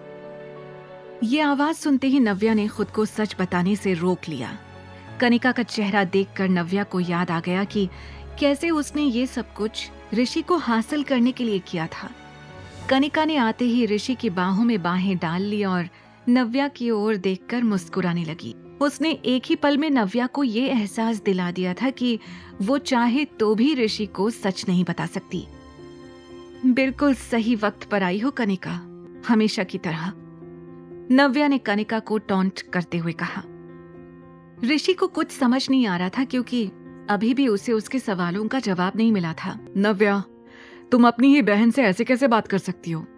हाँ, वो आई है सही वक्त पर। जब तुम नहीं थी तब वो थी मेरे साथ। तुमने जो तोड़ दिया था ना, उसे जोड़ा है कनिका ने। तुम्हें थैंक्स कहना चाहिए उसे। Thanks, why not? Thank you Kanika, Navya ने टॉन्ट में हंसते हुए कहा। मुझे नहीं लगता कि अब तुम्हें मुझसे कोई भी सवाल करने चाहिए। तुम दोनों की सगाई होने वाली है ना। You guys enjoy please and just leave me alone. इतना कहकर नव्या गुस्से में वहां से निकल गई। देखा इसका एटीट्यूड। खैर छोड़ो हनी, हमें भी अपनी एंगेजमेंट पर ध्यान देना चाहिए। वैसे भी दीदी की चिंता करने के लिए डैड हैं। उन्होंने दीदी के बारे में कुछ सोच रखा है। ये कहकर कनिका धीरे से मुस्कुराने लगी। उधर नव्या कैब में बैठकर वापस दादी के घर के लिए निकल गई थी। उसे रह रहकर अपने पापा की बातें याद आ रही थी। नानू नहीं चाहते कि मैं पार्टी में आऊं? आरव ने उदास चेहरे के साथ नव्या को देखते हुए पूछा। उसकी उम्र भले ही कम थी, लेकिन उसे ये तो समझ आ ही गया था कि उसे यहाँ पर दादी के अलावा और कोई भी पसंद नहीं कर रहा था। उसकी ये फीलिंग देखकर नव्या के दिल के टुकड़े हो गए थे। उसने तुरंत आरव को साइड हक किया और प्यार से कहा, मेरा बच्चा, मम्मा आपके बिना किसी पार्टी में जा सकती है क्या? नानू थोड़े गुस्से में थे, इसलिए उन्होंने ऐसा बोल दिया, पर आपको डरने की जरूरत नहीं है। मम्मा जहां भी जाएगी आपको लेकर ही जाएगी। नव्या ने आरव को बहला तो दिया था, लेकिन उसके मन में अभी भी उथल पुथल मची हुई थी। एक तरफ उसे अपने परिवार की नफरत झेलनी थी, तो वहीं दूसरी तरफ उसे आरव के कोमल मन का ध्यान भी रखना था। आई विश ये 2 दिन शांति से बीत जाए और इस एंगेजमेंट के बाद मैं आरव को लेकर वापस अपनी दुनिया में चली जाऊं, नव्या ने मन में कहा। वो बस इन दिनों के कटने का इंतजार कर रही थी। उसे नहीं पता था कि उसके परिवार ने उसे यहाँ इतनी आसानी से वापस जाने के लिए नहीं बुलाया था। उसे तो भनक भी नहीं थी कि शेखर ने उसके लिए क्या सोच रखा था। नव्या अपनी दादी के घर आराम से रह रही थी और देखते देखते पलक झपकते कब 2 दिन निकल गए उसे पता भी नहीं चला। आज एंगेजमेंट पार्टी थी। शहर के सबसे बड़े 5 star hotel the rising star में ऋषि शेखावत और कनिका सिन्हा की सगाई होने वाली थी। इस होटल का नाम ही ये बताने के लिए काफी था कि शेखावत और सिन्हा बिजनेस वर्ल्ड में किस ओहदे पर थे। यही नहीं, इस पार्टी में देश के जाने माने लोग और बड़े बड़े बिजनेसमैन भी शरीक होने वाले थे, जिनमें से एक थे मिस्टर अहलूवालिया। उनकी उम्र 45 साल थी, इसलिए बिजनेस में उनके इतने सालों के एक्सपीरियंस से हर कोई प्रभावित था। तैयार होने के बाद शेखर ने सबसे पहले ऋषि को अपने कमरे में बुलाया। शेखर अंकल, आपने बुलाया मुझे? ऋषि ने दरवाजे पर नॉक करते हुए कहा। यस, अंदर आओ। और ये अभी तक अंकल अंकल क्या लगा रखा है? Call me dad. शेखर ने मुस्कुराकर कहा। यह सुनकर ऋषि को जरा संकोच जरूर हो रहा था, पर फिर भी उसने हाँ में अपने सिर को हिला दिया। ऋषि, आज का दिन मेरे लिए बहुत इंपॉर्टेंट है। ये शादी सिर्फ शादी नहीं है, बल्कि हमारे फैमिली बिजनेस को मजबूत करने का एक तरीका भी है। मैं आज तुम्हें अपनी सबसे प्रेशियस डॉटर देने जा रहा हूं। आई होप तुम उसका अच्छे से ख्याल रखोगे। शेखर ने सीरियस आवाज में कहा। आप बेफिक्र रहिए डैड, मैं कनिका का पूरा ख्याल रखूंगा। ऋषि ने मुस्कुराकर जवाब दिया, आज पार्टी में हमारे कुछ खास गेस्ट्स आने वाले हैं। मिस्टर अहलूवालिया से मिलने कई लोग आएंगे पार्टी में आज। बड़ी मुश्किल से वो यहाँ आने के लिए राजी हुए हैं। तुम तो जानते ही हो, उनसे रिश्ते बनाने का लोग एक मौका ढूंढते हैं और आज कई लोग इस पार्टी को मौका बना देंगे। ध्यान रहे, उन्हें किसी भी तरह की कोई दिक्कत नहीं होनी चाहिए। शेखर ने कहा। ऋषि शेखर की हर एक बात अच्छे से समझ रहा था। तभी शेखर ने कुछ ऐसा कहा जिसे सुनकर ऋषि का मूड ही खराब हो गया। आज नव्या भी आने वाली है, शेखर ने कहा। आपको लगता है वो आएगी? ऋषि ने हैरानी से पूछा। जरूर आएगी, मैंने बुलाया है उसे। वो मेरी बात नहीं टालेगी। वो मेरे एक फोन पर भागती हुई चंडीगढ़ वापस आ गई। वो इस पार्टी में जरूर आएगी, आई नो। शेखर ने कुछ सोचते हुए कहा। हाँ, बस आज वो कोई प्रॉब्लम ना क्रिएट करे। ऋषि ने गहरी सांस लेते हुए कहा। थोड़ी देर बाद सभी गेस्ट्स वेन्यू पर पहुंचने शुरू हो गए थे। कनिका आज खुशी से फूली नहीं समा रही थी। इस दिन के लिए उसने ना जाने कितने पापड़ बेले थे, इसलिए ये खुशी उससे छुपाए नहीं छुप रही थी। रेड कलर के गाउन में उसका फिगर शादीशुदा मिस्टर सिन्हा को उनकी वाइफ से दूर कर खुद उनसे शादी कर ली थी। क्या पता इसकी बेटी कनिका ने भी वही किया हो नव्या के साथ। आज अगर वो होती तो इस कनिका की तरफ कोई देखता भी नहीं। उसकी पर्सनालिटी के आगे कभी कनिका दिखाई ही नहीं दी, इसलिए तो जलती है कनिका अपनी बड़ी बहन से। नव्या का तो औरा ही कुछ अलग है। मेहमानों के बीच कनिका और नव्या को लेकर कंपैरिजन हो रहा था। तभी उनमें से किसी एक गेस्ट ने मजाक मस्ती में तेज आवाज में कहा, मिस्टर सिन्हा, आपकी बड़ी बेटी दिखाई नहीं दे रही, कहाँ है वो? जहां तक मुझे याद है ये तो वही ऋषि शेखावत है ना, जिससे आपकी बड़ी बेटी नव्या की शादी होने वाली थी। ये बात जोर से उठते ही मानो पूरे हॉल में सन्नाटा छा गया था। हर किसी का मुंह खुला और आंखें फटी रह गई थी। कनिका का मुस्कुराता चेहरा गुस्से में तब्दील हो गया था और ऋषि को अचानक नव्या याद आ गई थी। मेहमानों के बीच हो रही बातों से शेखर का खून खौल रहा था। इससे पहले कि शेखर इस बात का जवाब दे पाता, अचानक से लोगों ने पीछे पलटकर देखना शुरू कर दिया। वो देखो, नव्या आ गई। ब्लू साड़ी में नव्या आरव का हाथ पकड़े उस पार्टी में आ रही थी। वहां मौजूद हर गेस्ट का ध्यान एक ही पल में नव्या ने अपनी ओर खींच लिया था। Wow, how beautiful she is. वहां खड़े एक गेस्ट ने कहा। नव्या को आरव के साथ देखकर शेखर, कनिका, ऋषि और शिखा का पारा चढ़ गया था। शेखर घूर कर नव्या और आरव को देख रहा था। वो तमतमाते हुए आगे आया और नव्या के सामने खड़े होकर उसे दरवाजे पर ही रोक लिया। तुम यहाँ इस लड़के के साथ क्या कर रही हो? तुम जानबूझकर अपनी बहन की एंगेजमेंट पार्टी खराब करने आई हो ना? शेखर ने नव्या को घूरते हुए कहा। इस लड़के का नाम आरव है और आरव मेरा बेटा है। और वैसे भी आपने तो मुझे बेंगलुरु से इसी सगाई के लिए बुलाया है ना, तो लीजिए, आई एम हियर। नव्या ने भी शेखर की आंखों में देखते हुए कहा। डोंट यू, मैंने कहा था कि तुम इस लड़के को लेकर यहाँ नहीं आ सकती। अभी के अभी इसे यहाँ से भेजो, वरना मैं इसका हाथ पकड़कर इसे यहाँ से निकाल दूंगा। मेरे बेटे को छूने के बारे में सोचिएगा भी मत। अगर आपको मेरे यहाँ होने से इतनी ही दिक्कत है तो ठीक है, मैं चली जाती हूँ। इतना कहकर नव्या वहां से जाने के लिए मुड़ गई, पर तभी पीछे से कनिका की घबराई हुई आवाज आई। दीदी स्टॉप। वो दौड़ते हुए नव्या के पास आई और दिखावटी फिक्र के साथ बोली, तुम भी ना दीदी, डैड गुस्से में है। 2-4 शब्द ज्यादा कह भी दिए तो क्या तुम सच में यहाँ से चली जाओगी? नव्या को उसके एक्सप्रेशंस के साथ साथ उसकी एक एक बात भी फेक लग रही थी। तुम्हें देखकर डैड को सब कुछ याद आ जाता है।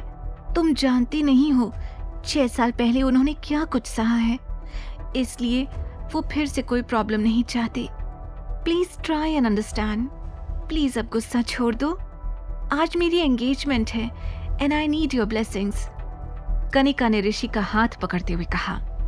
उसका चेहरा देखकर नव्या समझ गई थी कि वो क्या साबित करना चाहती थी। ऋषि को आज ऑफिशियली अपना बनाकर कनिका एक बार फिर नव्या को हारता हुआ देखना चाहती थी, इसलिए वो किसी भी तरह से उसे एंगेजमेंट तक रोक रही थी। नव्या चुपचाप कनिका का ये तमाशा देख रही थी। डैड, अब प्लीज आप ही कुछ कहिए ना दीदी से। दीदी आपके रोकने पर ही रुकेगी। मेरी बातों का तो कुछ खास असर हो ही नहीं रहा। कनिका ने मुस्कुराकर कहा। शेखर गुस्से में आरव की तरफ देख रहा था। पार्टी में खड़े लोगों की बातें उसके कानों में गूंज रही थी। फिर अचानक उसका ध्यान मिस्टर अहलूवालिया पर गया। उसने अपने दिमाग को ठंडा किया और कुछ सोचने लगा। उसने नव्या से कहा, ठीक है, तुम रुक सकती हो, लेकिन एक किनारे पर चुपचाप खड़ी हो जाओ। मैं नहीं चाहता तुम्हारा ये बेटा आरव हर जगह घूमे और लोग इसे देखकर 10 सवाल करें। क्या नव्या मान लेगी शेखर की बात? क्या चल रहा था शेखर के दिमाग में? क्या नया मोड़ लाएगी ये पार्टी नव्या की जिंदगी में? ये सब जो अभी हुआ था वो नव्या के ख्यालों की गुत्थी थी। उसे अच्छे से याद था कि किस तरह उसके पिता ने उसके साथ एंगेजमेंट पार्टी में ज्यादती करी थी, किस तरह उन्होंने आरव के खिलाफ बुरे शब्दों का प्रयोग किया था, और आज वही आरव को किसी होटल में छुपाए हुए थे। आरव का नाम सुनते ही ऋषि के तन बदन में मानो आग सी लग जाती थी। उसे एक ही झटके में नव्या का दिया धोखा याद आ जाता था। I just hate that kid, Rishi ने दांत पीसते हुए चिढ़कर कहा। पर इस वक्त वो हमारी फैमिली के लिए इम्पोर्टेंट है, इसीलिए न चाहते हुए भी मुझे उसका ध्यान रखना पड़ेगा। डैड का ऑर्डर है। डोंट टेक स्ट्रेस, मैं भी तुम्हारे साथ चलता हूँ। कुछ सोचकर ऋषि ने कहा, सच तुम चलोगे मेरे साथ? That would be a huge help, Kanika ने कहा और ऋषि को हक कर लिया। इसके बाद दोनों होटल जाने के लिए घर से बाहर निकलने लगे। आरव तक पहुंचने का यही सही मौका है, मुझे जल्द से जल्द इनका पीछा करना होगा, नव्या ने खुद से कहा, और उन दोनों के निकलते ही खुद भी पीछे से बाहर निकलकर आगे वाले गेट पर पहुंच गई। उसने छुपकर कनिका और ऋषि को कार से निकलते हुए देखा और उनके जाते ही तुरंत उसने एक ऑटो कर लिया। कुछ देर बाद उसने देखा ऋषि की कार होटल गैलेक्सी के सामने रुकी। कुछ दूरी पर ही नव्या ने ओमेटो रुकवा दी और वहीं पर उतर गई। वो किसी भी तरह का रिस्क नहीं लेना चाहती थी। आखिरकार बात आरव की थी। उसने उतर के देखा तो सामने एक आलीशान होटल था। नव्या ने उनके पीछे जाने की कोशिश की। वहाँ के स्टाफ मेंबर ने उसे रोक लिया। Excuse me ma'am, can I see your membership card? Staff member ने पूछा। सॉरी, मेरे पास कोई कार्ड नहीं है। उसकी नजर अभी भी ऋषि और कनिका पर थी। Then I am sorry ma'am, हम बिना मेंबरशिप कार्ड के आपको अंदर जाने नहीं दे सकते हैं, स्टाफ मेंबर ने फॉर्मल तरह से कहा। इसी होटल के 5वें फ्लोर पर एक प्रेसिडेंशियल स्वीट था जहां सिर्फ अमीर आकर ठहरते थे। आज इस कमरे में अविनाश अपने डैड रतन आहूजा और मॉम शिरीन आहूजा के साथ डिनर करने के लिए आया था। शिरीन और रतन कुछ समय से बिजनेस के सिलसिले में लंदन थे। कल ही वो लंदन से वापस चंडीगढ़ आए थे, इसलिए वो सबसे पहले अपने बेटे अविनाश के साथ क्वालिटी टाइम स्पेंड करना चाहते थे। तुम्हें हमारे साथ लंदन आना चाहिए था, इट वॉज ग्रेट, शिरीन ने कहा। दिखने में स्मार्ट, एलिगेंट और क्लासी शिरीन हमेशा से वर्किंग थी। लाइफ में सब कुछ हासिल किया था, लेकिन अब उनकी बस एक ही चिंता थी, अविनाश की शादी। आई नो मॉम, लंदन जाकर भी आप मेरा पीछा नहीं छोड़ देने वाली थी। मुझे पता है वहाँ भी किसी न किसी लड़की से मिलवाने का प्लान था आपका, अविनाश ने सैलेड खाते हुए कहा। हाँ तो माँ हूँ तुम्हारी, फिक्र होती है मुझे तुम्हारी। रतन तुम ही बोलो, मैं क्या कुछ गलत कह रही हूँ? शिरीन ने परेशान होकर कहा। शिरीन डोंट फोर्स हिम, रतन ने प्यार से कहा। यही वजह है कि ये अब मेरी बात नहीं सुनता। अपने डैड का सपोर्ट जो मिलता है उसे। मॉम प्लीज, अविनाश ने कहा। अभी माना कि पिछले सालों में तुम काफी बिजी थे, इस कंपनी को कहां से कहां पहुंचाया है तुमने, दिन रात मेहनत की तुमने। इस दौरान तुम्हें अपनी लाइफ के बारे में सोचने का टाइम ही नहीं मिला होगा। आई अंडरस्टैंड दैट, लेकिन अब तो सब कुछ स्टेबल है। तुम कंट्री के टॉप बिजनेसमैन में से एक हो, तुम्हारी एक अलग पहचान है। अब तुम्हें आगे के बारे में सोचना चाहिए, शिरीन ने अविनाश को समझाते हुए कहा। एक माँ होने के नाते शिरीन के भी वही अरमान थे जो हर माँ के होते हैं। शिरीन सही कह रही है, company is doing well now. अब तुम्हें अपनी शादी के बारे में सोचना चाहिए। मुझे तो समझ नहीं आता कि अभी तक तुम्हारी कोई गर्लफ्रेंड कैसे नहीं बनी। ये सुनकर अविनाश ने इरिटेट होकर कहा, डैड, मैं शादी करने से मना नहीं कर रहा हूँ, लेकिन मैं ये सिर्फ करने के लिए नहीं करना चाहता। There has to be emotions। Avinash ये कह ही रहा था कि तभी उसकी नजर विंडो से बाहर गई। उसने स्वीट के बाहर जो देखा, उसने उसका ध्यान पूरी तरह से अपनी ओर खींच लिया था। ये यहाँ भी, उसने मन में सोचा। अविनाश साफ देख पा रहा था कि नव्या घबराई परेशान सी होटल के बाहर थी। उसी वक्त शीरीन का ध्यान अविनाश की तनी हुई आईब्राउज पर गया। उसने तुरंत पूछा, अवी, what happened? Is everything all right? ये आवाज सुनते ही अविनाश ने वापस अपना ध्यान अपने डिनर पर लगा लिया। नथिंग मच कहकर वो ऐसे प्रिटेंड करने लगा जैसे उसने नव्या को देखा ही नहीं। उसने अपनी नजर नव्या से जरूर हटा ली थी, लेकिन उसके मन और दिमाग में अभी भी वही घूम रही थी। ये यहाँ क्या कर रही है? मेरा पीछा? पर क्यों? चाहती क्या है ये? वो डिनर के वक्त मन ही मन सोच रहा था। यहाँ होटल के बाहर नव्या ने भी विंडो के अंदर अविनाश का चेहरा देख लिया था, लेकिन उसने भी अविनाश से अपना ध्यान तुरंत हटा लिया। तो वो बस यही सोच रही थी कि आरव को इस होटल से बाहर कैसे निकाले, और उससे भी पहले वो खुद इस होटल के अंदर कैसे जाए। तभी उसका ध्यान सामने लगे हुए बोर्ड पर गया, जिस पर लिखा हुआ था, we are hiring waiter and waitresses. ये पढ़कर नव्या ने सोच लिया कि उसको क्या करना है। वो तुरंत तेजी से अंदर गई और अंदर जाकर उसने होटल स्टाफ से कहा, मेरे पास यहाँ का मेंबरशिप कार्ड नहीं है, क्योंकि मैं यहाँ वेट्रेस की जॉब के लिए अप्लाई करने के लिए आई हूँ, नव्या ने एक्साइटमेंट से कहा। ये सुनकर रिसेप्शनिस्ट हैरान रह गई। नव्या को देखकर उसे लग नहीं रहा था कि वो वेट्रेस बनना चाहती होगी। उसने असिस्टेंट मैनेजर को बुलाया, जिसने आते ही नव्या को सर से पैर तक ध्यान से देखा। आर यू श्योर तुम ये जॉब करना चाहती हो? यस सर, मुझे इस जॉब की बहुत जरूरत है, नव्या ने कहा। पर तुम्हें देखकर नहीं लगता, असिस्टेंट मैनेजर ने कहा। नव्या दिखने में इतनी सुंदर, स्मार्ट और एलिगेंट थी कि किसी का भी इस बात भरोसा कर पाना मुश्किल होता। मैंने पहले भी ये काम किया है, कहकर नव्या ने एक झूठी कहानी मैनेजर को सुना दी। वो बस किसी तरह से होटल के अंदर जाना चाहती थी। बात करने पर मैनेजर को नव्या बहुत हार्ड वर्किंग और डेडिकेटेड लगी। ठीक है, तुम कल से आ सकती हो। ये सुनकर इतनी खुश थी कि वो चाहकर भी अपनी एक्साइटमेंट छुपा नहीं पा रही थी। Thank you so much sir, क्या मैं आज इस होटल को अच्छे से देख सकती हूँ? मैं चाहती हूँ कि कल से मुझे यहाँ पर सब कुछ पता हो, ताकि मुझे काम करने में कोई प्रॉब्लम ना आए, नव्या ने कहा। मैनेजर ने आज तक किसी कैंडिडेट को वेटर बनने के लिए इतना एक्साइटेड नहीं देखा था। उसने तुरंत अपनी असिस्टेंट रितिका को बुलाया। रितिका, नव्या को हमारा होटल दिखा दो। रितिका और नव्या ने एक दूसरे को मुस्कुराकर देखा। दोनों वहाँ से होटल घूमने के लिए निकलने ही वाले थे कि तभी पीछे से मैनेजर ने आवाज लगाई, नव्या ध्यान रहे, 5th फ्लोर पर हमारे बहुत खास गेस्ट हैं। एक बहुत रिच और पावरफुल फैमिली है, उन्हें किसी तरह का डिस्टर्बेंस नहीं होना चाहिए। नव्या ने हाँ में सर हिलाया और उसके बाद रितिका के साथ निकल गई। उसे तो बस किसी तरह से आरव तक पहुंचना था। रितिका नव्या को होटल का हर एक कोना दिखा रही थी, लेकिन उससे पहले नव्या ने भी रितिका की तरह होटल की यूनिफॉर्म पहन ली थी। रितिका अपने काम की पक्की थी, इसलिए वो जरा सी भी लापरवाही नहीं चाहती थी। हर एक फ्लोर पर जाकर रितिका नव्या को वहाँ के बारे में डिटेल में बता रही थी, पर नव्या की नजरें और ध्यान तो कहीं और ही था। उसे खोया हुआ देखकर रितिका ने पूछ ही लिया, Navya, are you all right? Nothing, I just wanted to ask कि सर्वेलेंस रूम कहाँ है? नव्या ने सीधे मुद्दे की बात की। ये सुनकर रितिका को अजीब लगा। क्यों? तुम सर्वेलेंस रूम क्यों जाना चाहती हो?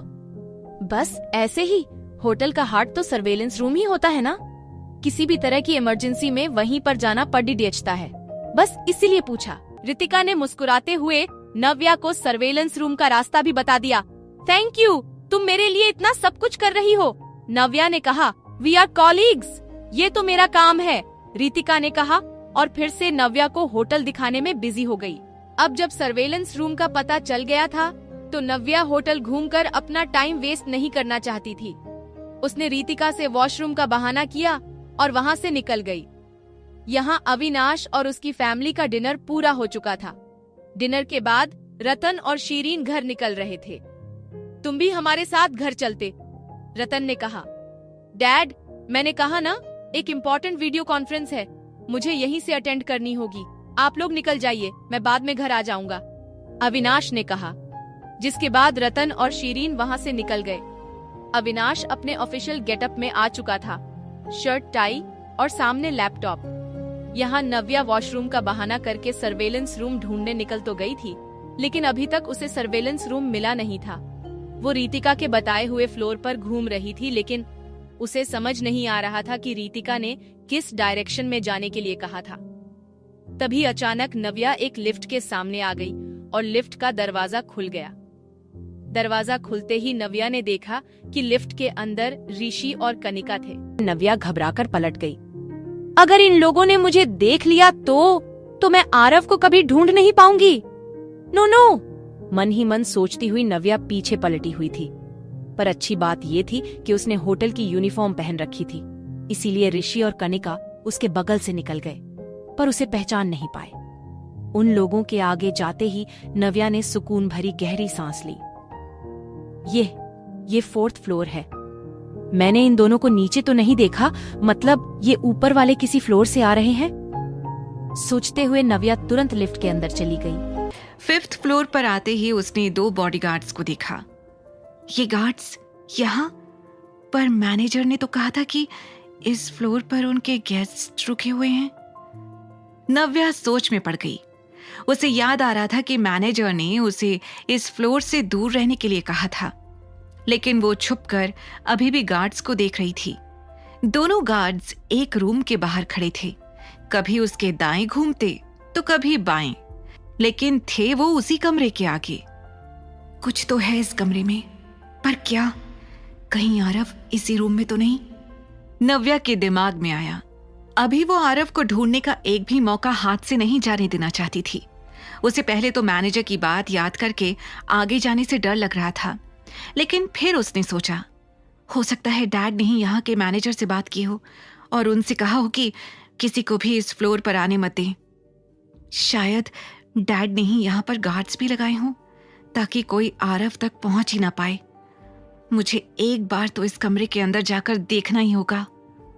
अगले ही पल उसने डिसाइड किया कि वो कैसे भी करके उस कमरे के अंदर जाएगी। उसे भरोसा हो गया था कि आरव उसी कमरे के अंदर है, पर अगला सवाल ये था कि कैसे? इन 2 हट्टे कट्टे गार्ड्स के बीच से कैसे जा पाएगी वो उस रूम के अंदर? तभी उसे एक हाउसकीपिंग वाला नजर आया, जिसके हाथ में खाने की ट्रॉली थी और वो उसी कमरे की तरफ जा रहा था जहां गार्ड्स खड़े हुए थे। नव्या तेजी से उसके पास गई और उसने कहा, हाय, ये मुझे दे दो, मैं ले जाती हूँ इस रूम में। You look so tired.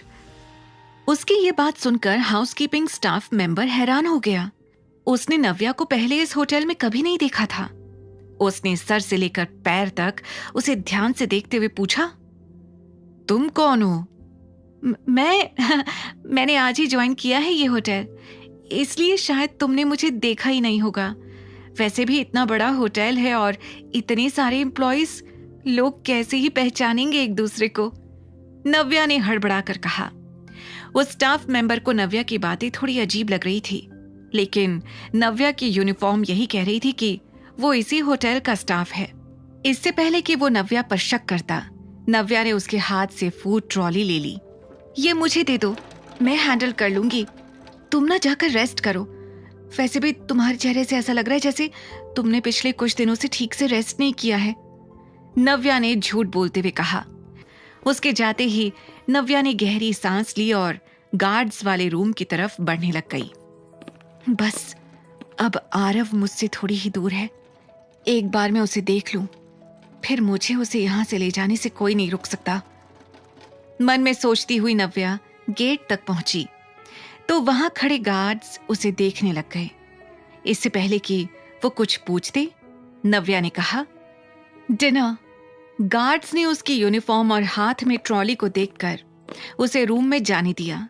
जैसे ही वो रूम के अंदर गई, उसने एक बड़ा आलीशान खुशबूदार कमरा देखा जिसमें कोई भी नजर नहीं आ रहा था।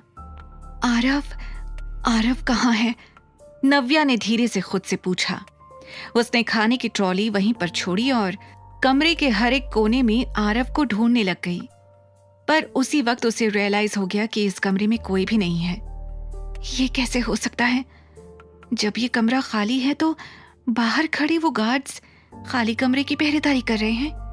वो मन ही मन सोच रही थी। उसे लग रहा था कि कहीं ये भी आरव को छुपाने के लिए उसके डैड की तरफ से कोई चालाकी तो नहीं। तभी अचानक उसके कानों में पानी की आवाज आई। उसने पलट कर देखा तो उसके ठीक पीछे बाथरूम था, जिसका दरवाजा हल्का पारदर्शी था। उसने देखा कि एक लंबा और गोरा आदमी बाथरूम के अंदर शावर से नहा रहा था। ये नजारा देखते ही नव्या पीछे पलट गई। ओ तेरी, ये मैं कहाँ आ गई? ये तो किसी और का कमरा है। अंदर बाथरूम में जो नहा रहा था उसे बाहर हो रही हलचल की आवाज सुनाई दे गई थी। उसने तुरंत शावर बंद किया। शावर बंद करते ही कमरे में और भी ज्यादा सन्नाटा छा गया था। ये बाहर किस तरह की आवाज हो रही है? मेरे कमरे में कौन है? कहकर उस शख्स ने तुरंत अपनी टॉवल कमर पर लपेटी। यह नव्या तेजी से उठकर खड़ी हो गई थी और फिर से कमरे से बाहर भाग रही थी। लेकिन जल्दबाजी में एक बार फिर उसका पैर फिसल गया और वो दरवाजे से भिड़ गई। इस बार उसने खुद को गिरने से बचा लिया, लेकिन उसके पैर में चोट आ गई थी। मुझे निकलना होगा जल्द से जल्द। नव्या खुद से बोले जा रही थी, लेकिन तभी बाथरूम का दरवाजा खुला। तुम फिर यहां आ गई? तुम इतनी डेस्परेट हो, मैंने सोचा भी नहीं था। ये आवाज नव्या को जानी पहचानी लग रही थी। उसने पलट कर देखा तो उसके पीछे टॉवल में अविनाश आहूजा खड़ा हुआ था। उसे फिर एक बार अपने सामने देखकर नव्या ने अपना सिर पकड़ लिया। ओह नो, पूरी दुनिया में मुझे इसी का कमरा मिला था अंदर आने के लिए। उसने खुद से इरिटेट होकर कहा।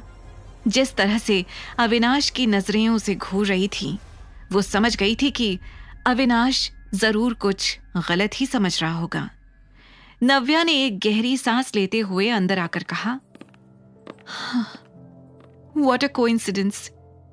Yes, what a coincidence, Miss Navya. Avinash की आवाज में शक और गुस्सा दोनों सुनाई दे रहे थे। नव्या इस वक्त अपनी सफाई देना तो नहीं चाहती थी, लेकिन उसे पता था कि उससे यहां आकर एक बड़ी गलती हो गई थी। वो पूरी तरह से अविनाश की ओर देख भी नहीं पा रही थी। टॉवल में उसे देखकर वो बार बार हेजिटेशन से अपनी नजरें नीचे कर ले रही थी। देखिए मिस्टर आहूजा, अगर मैं आपसे कहूं कि मेरा यहाँ इस तरह से कमरे में आना सिर्फ एक एक्सीडेंट था, तो क्या आप मेरा यकीन करेंगे? नव्या ने घबराई हुई हालत में कहा। यह सुनकर अविनाश को हंसी आ गई। वो धीरे धीरे नव्या के पास आया और उसके कानों के पास आकर गहरी सांस में कहा, हाँ, तुम्हें सच में लगता है मैं तुम्हारा यकीन करूंगा? रियली? मैं तो यहाँ सिर्फ अपने बेटे को ढूंढने के लिए आई थी। बाहर खड़े गार्ड्स को देखकर मुझे लगा कि वो यहाँ इस कमरे में है। आई एम सो सॉरी, नव्या ने घबरा कर कहा। वो बस किसी तरह से अब इस कमरे से निकलना चाहती थी, पर अविनाश को उसकी बातें मजाक से कम नहीं लग रही थी। हाँ, अभी भी अपने बेटे को यूज कर रही हो। Don't you have any shame? अगर मेरे करीब ही आना चाहती थी तो पहले कह देती। आप गलत समझ रहे हैं। मैं आपके पीछे क्यों आऊंगी? मुझे सिर्फ अपना बेटा चाहिए। प्लीज मुझे यहां से जाने दीजिए। मुझे आरव को ढूंढना है, उसने घबरा कर कहा और अपने आप को अविनाश से दूर करने की कोशिश की। लेकिन उससे पहले ही अविनाश ने उसके हाथ को मरोड़कर पीछे कर दिया। देखिए मिस्टर, मैं इस कमरे में गलती से आ गई और इसके लिए मैंने आपको सॉरी भी कह दिया है। अब इसके आगे आप क्या सोचते हैं और क्या नहीं, मुझे इससे कोई फर्क नहीं पड़ता है। इतना कहकर नव्या ने इस बार अपने दोनों हाथों की ताकत से अविनाश को जोर से पीछे की ओर धक्का दिया और खुद से दूर कर दिया। अविनाश के पीछे हटते ही नव्या ने रूम का दरवाजा खोला और बाहर निकल गई। अविनाश उसे घूर कर देख रहा था। अंदर ही अंदर उसके गुस्से का उबाल और बढ़ता जा रहा था। ये तुमने ठीक नहीं किया मिस नव्या। उसने तुरंत अपने कपड़े पहने और बाहर निकल गया। बाहर खड़े गार्ड्स ने अविनाश को देखते ही उसे ग्रीट किया। तुम लोगों ने एक लड़की को यहां से निकलते हुए देखा? अविनाश ने कड़ी आवाज में पूछा। हाँ सर, वो यूनिफॉर्म में, एक गार्ड ने झट से कहा। हाँ वही, किस तरफ गई है वो? सर वो तो सामने लिफ्ट की ओर गई थी। तो जाओ ढूंढो उसे, फाइंड दैट गर्ल नाउ, चिल्लाते हुए अविनाश ने कहा और अपने गार्ड्स को नव्या के पीछे भेज दिया। यहां नव्या ने लिफ्ट के ठीक बगल वाली सीढ़ी ली और भागते हुए नीचे वाले फ्लोर पर आ गई। जैसे ही उसने देखा कि अब उसके पास कोई नहीं है और वो पूरी तरह से सेफ है, उसने अपना सिर पीछे दीवार की ओर टिकाया और गहरी सांस लेने लगी। मैं कहाँ फंस गई थी? आरव अगर उस कमरे में नहीं था तो कहाँ होगा? कहाँ ढूंढूंगी मैं उसे इतने बड़े होटल में? कैसे मिलेगा Aarav? Please somebody help me. Navya गहरी सांस लेकर बोल रही थी। उसकी धड़कनें तेज थीं और आंखें नम। तभी सामने से एक आवाज आई, हे नव्या। नव्या ने घबराकर अपनी आंखें खोली तो देखा कि उसके सामने रितिका खड़ी हुई थी। रितिका को देखकर वो और भी ज्यादा डर गई। उसे समझ नहीं आ रहा था कि वो उसके सवालों का क्या जवाब देगी। तुम कहाँ गायब हो गई थी? I was searching for you everywhere. Navya को पता था कि रितिका जरूर उससे ये सवाल पूछेगी। नव्या ने कुछ सोचा और कहा, वो मैं वॉशरूम गई और उसके बाद रास्ता ही भूल गई। इतना बड़ा होटल है, सारे फ्लोर्स एक जैसे, मैं बहुत कंफ्यूज हो गई थी नव्या, इसीलिए तो मैंने तुम्हें साथ रहने के लिए कहा था। एनीवेज, अब तुम इधर उधर मत जाना और मेरे साथ ही रहना। याद है ना मैनेजर सर ने क्या कहा था? प्रेसिडेंशियल स्वीट में हमारे सबसे ज्यादा खास गेस्ट हैं। अगर उन्हें किसी भी तरह का डिस्टर्बेंस हुआ तो सर किसी को नहीं छोड़ेंगे। आज ही तुमने ज्वाइन किया है, आज ही वापस जाना चाहती हो क्या? रितिका ने नव्या को समझाया। अब मैं रितिका को कैसे बताऊं कि मैं उसी खास मेहमान के कमरे से आ रही हूं? नव्या घबराई हुई मन ही मन सोच रही थी। कहाँ खो गई? चलें बाकी का होटल देखने, रितिका ने कहा और आगे की ओर चलने लग गई। मैं ज्यादा देर तक रितिका के साथ नहीं रह सकती। इसकी ड्यूटी खत्म होने के बाद मुझे भी यहां से जाना पड़ेगा, पर उससे पहले मुझे आरव को ढूंढना है। नव्या खुद से बोलते हुए रितिका के साथ आगे बढ़ती जा रही थी। उधर अविनाश के बॉडीगार्ड्स नव्या के बारे में पता लगाकर वापस अविनाश के पास दौड़ते हुए आ गए। उनको देखते ही अविनाश ने पूछा, कुछ पता चला उसका? हाँ सर, एक अपडेट है। उस लड़की ने आज ही ये होटल ज्वाइन किया है। She is a waitress here और वो अपनी एक कोलीग के साथ होटल चेकआउट कर रही है, बॉडीगार्ड ने कहा। यह सुनकर अविनाश कंफ्यूज्ड हो गया। नव्या को देखकर उसे ऐसा कभी नहीं लगा था कि उसे कभी इस तरह की जॉब करनी पड़ सकती है। उसे कुछ समझ नहीं आ रहा था। वेट्रेस? पर क्यों? अविनाश खुद से पूछ रहा था। वो ये सोच ही रहा था कि तभी उसे एक जोर की आवाज आई। ये आवाज किसी भारी सामान के गिरने की थी। What's that? अविनाश ने हैरानी से पूछा।